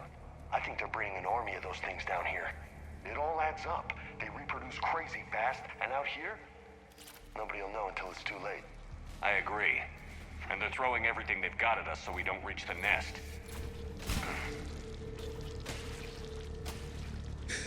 One of the, I mean, it's Mass Effect 3. There's a lot of stuff to complain about if you really want to. But one thing I never liked, I understand why they did it. If you kill the Rachni Queen in Mass Effect 1, you would think, well, there's no Queen in 3. We saved the Queen. Good job, James. We saved the Queen. So in Mass Effect 3, the Reapers found the Queen and made her, like, lay a bunch of eggs and produce Reaper soldiers and things. But if you kill the Rachni Queen, they just clone one. And then you have the option of saving it in this game, and, like, no. That is a huge red flag. First off, the game mechanic I don't like is even if you kill the Rachni Queen, they just make one. That's kind of dumb. I get why they do it. Otherwise, how do you explain Rachni soldiers? Like, you have to take out, like, the entire Rachni enemy from this game, otherwise. But it's just kind of weird. It's like, oh yeah, well, they just cloned it. It's fine. But the idea that you can choose to save the Rachni Queen, that's like the abomination clone that was created by the Reapers, why would you ever do that? Like, sure, I'll save the Rachni Queen that was created by the Reapers. Just doesn't sound like a good idea. Although with Brock, I did it on purpose because it was funny. It's like, Shepard, are you sure you want to save the Rachni Queen that was created by the Reapers?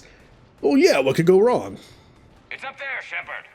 Come on. Proceeds to get an email stating that a bunch of Rachni swarmed like the area of the Crucible and killed a bunch of people. I mean, how was I supposed to know? Hey guys. We ran into it too.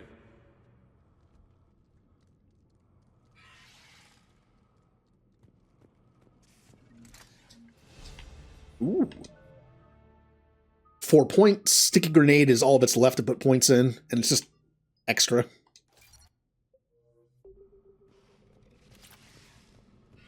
Heads up, more eggs. Take it slow.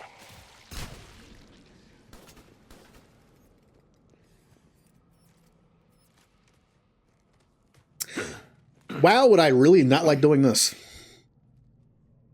I'm not like super claustrophobic, but the idea of climbing, like I've seen some videos where people climb through caves in areas where it's like barely wide enough to fit their own body, and they have to like snake their way through it. I would never do that. Chamber. Good. We got your back, Shepard. The idea of being stuck somewhere like that is no. Move Nope. it! Damn it! Where's the switch?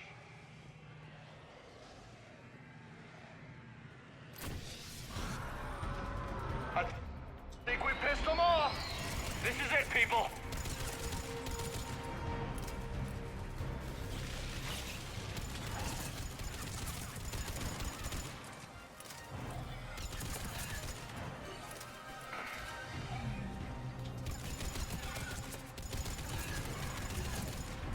I was gonna say this. The Matic feels kind of weaker than usual. It's because I'm not a soldier. I don't have bonuses to assault rifle damage.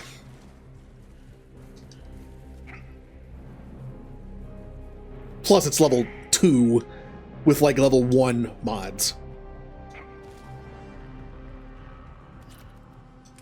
I don't know. Going back to that, would you call that claustrophobia? Like the idea that it's because I've always thought that claustrophobia was like it's a small enclosed area and you feel like you can't breathe. But for me, it's not being able to move is what gets me.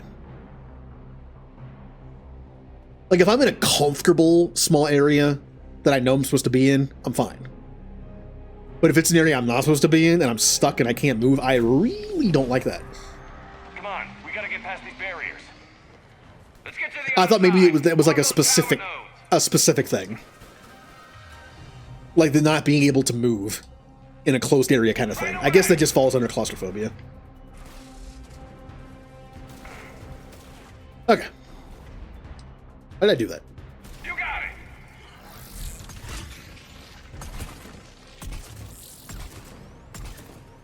In that sense, I guess I am.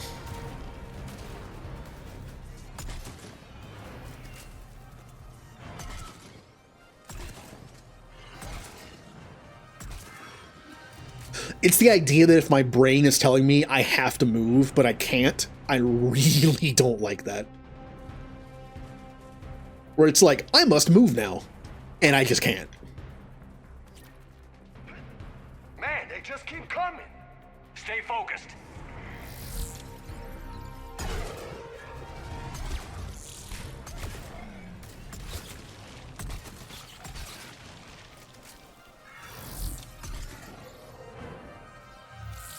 Like, I've slept in a few places that I would consider to be pretty claustrophobic, just like really small areas. I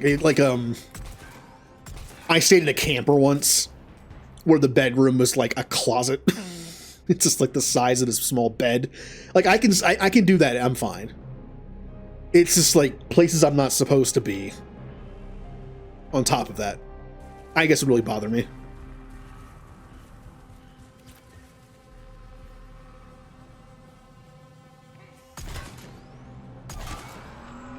You want some of this? Come on. Keep it up, people. Roger that. Ow. On the double. Thank you.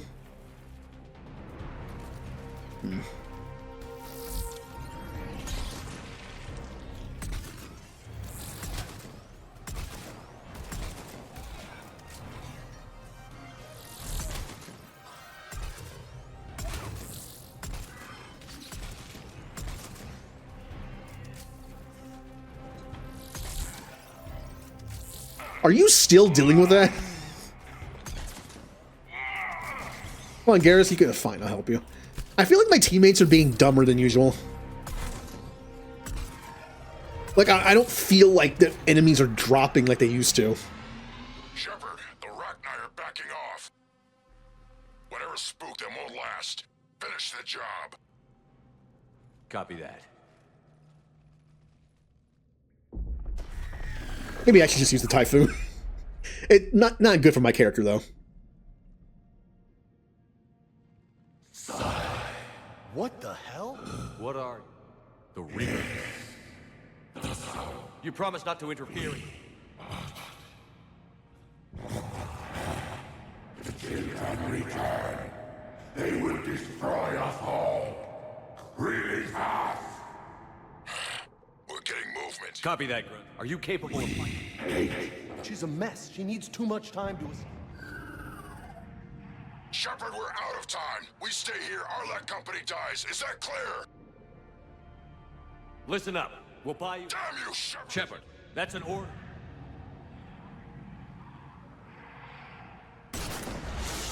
We must save Bug Friend.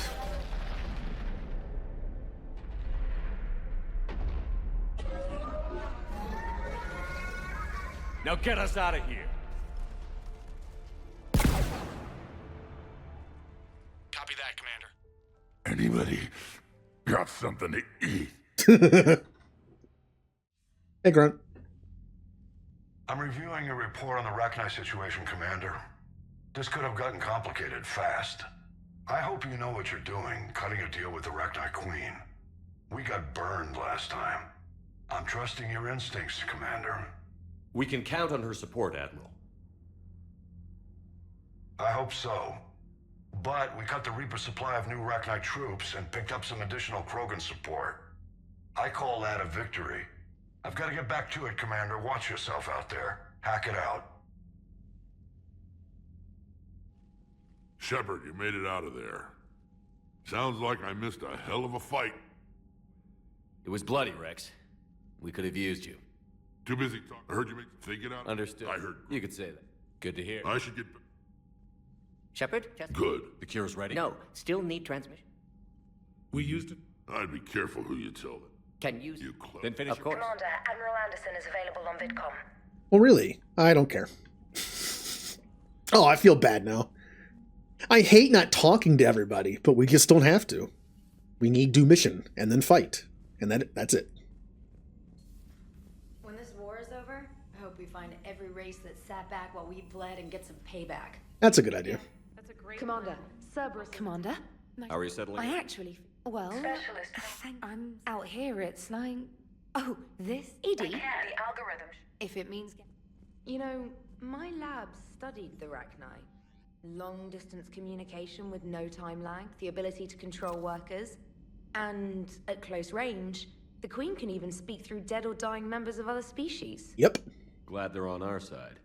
If we can develop instant long-range communication without quantum entanglement, maybe when this war is over.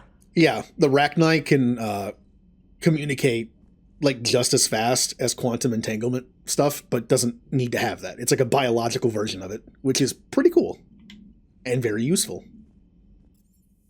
What are we doing now? Haven't gone there yet. DLC, fetch quest, fetch quest.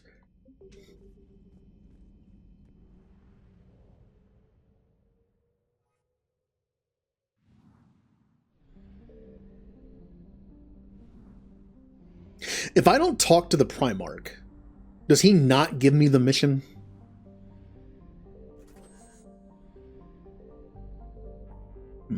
Well, let's go take a look.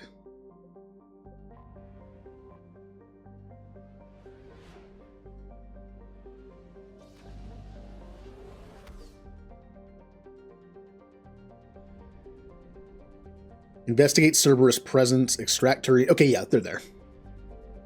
It's automatically given to us. All right, we have not been here yet. So we can scan away. I don't think there's anything in this area system because Tachanka's here. But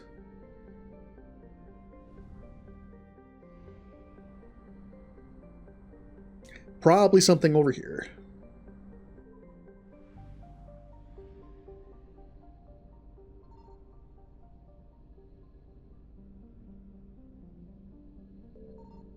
I found something. That's it? I came over here for fuel, but I'm just going to burn again anyway.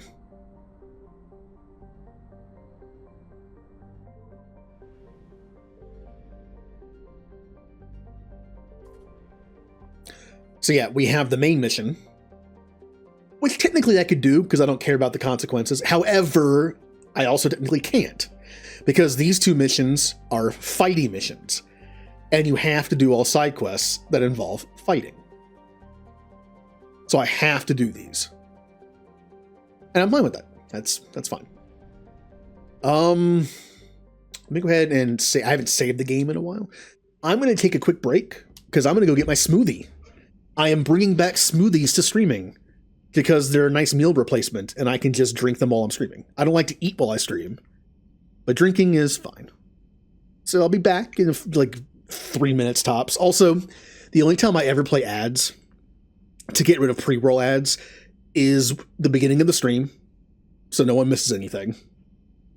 And when I go on a break, because again, nobody misses anything. So if I remember this correctly, I have a button that says break on it. I believe that if I hit this button, it takes me to the break screen, plays a Rex voice line of some kind, and auto starts playing a 3-minute ad. Let's find out.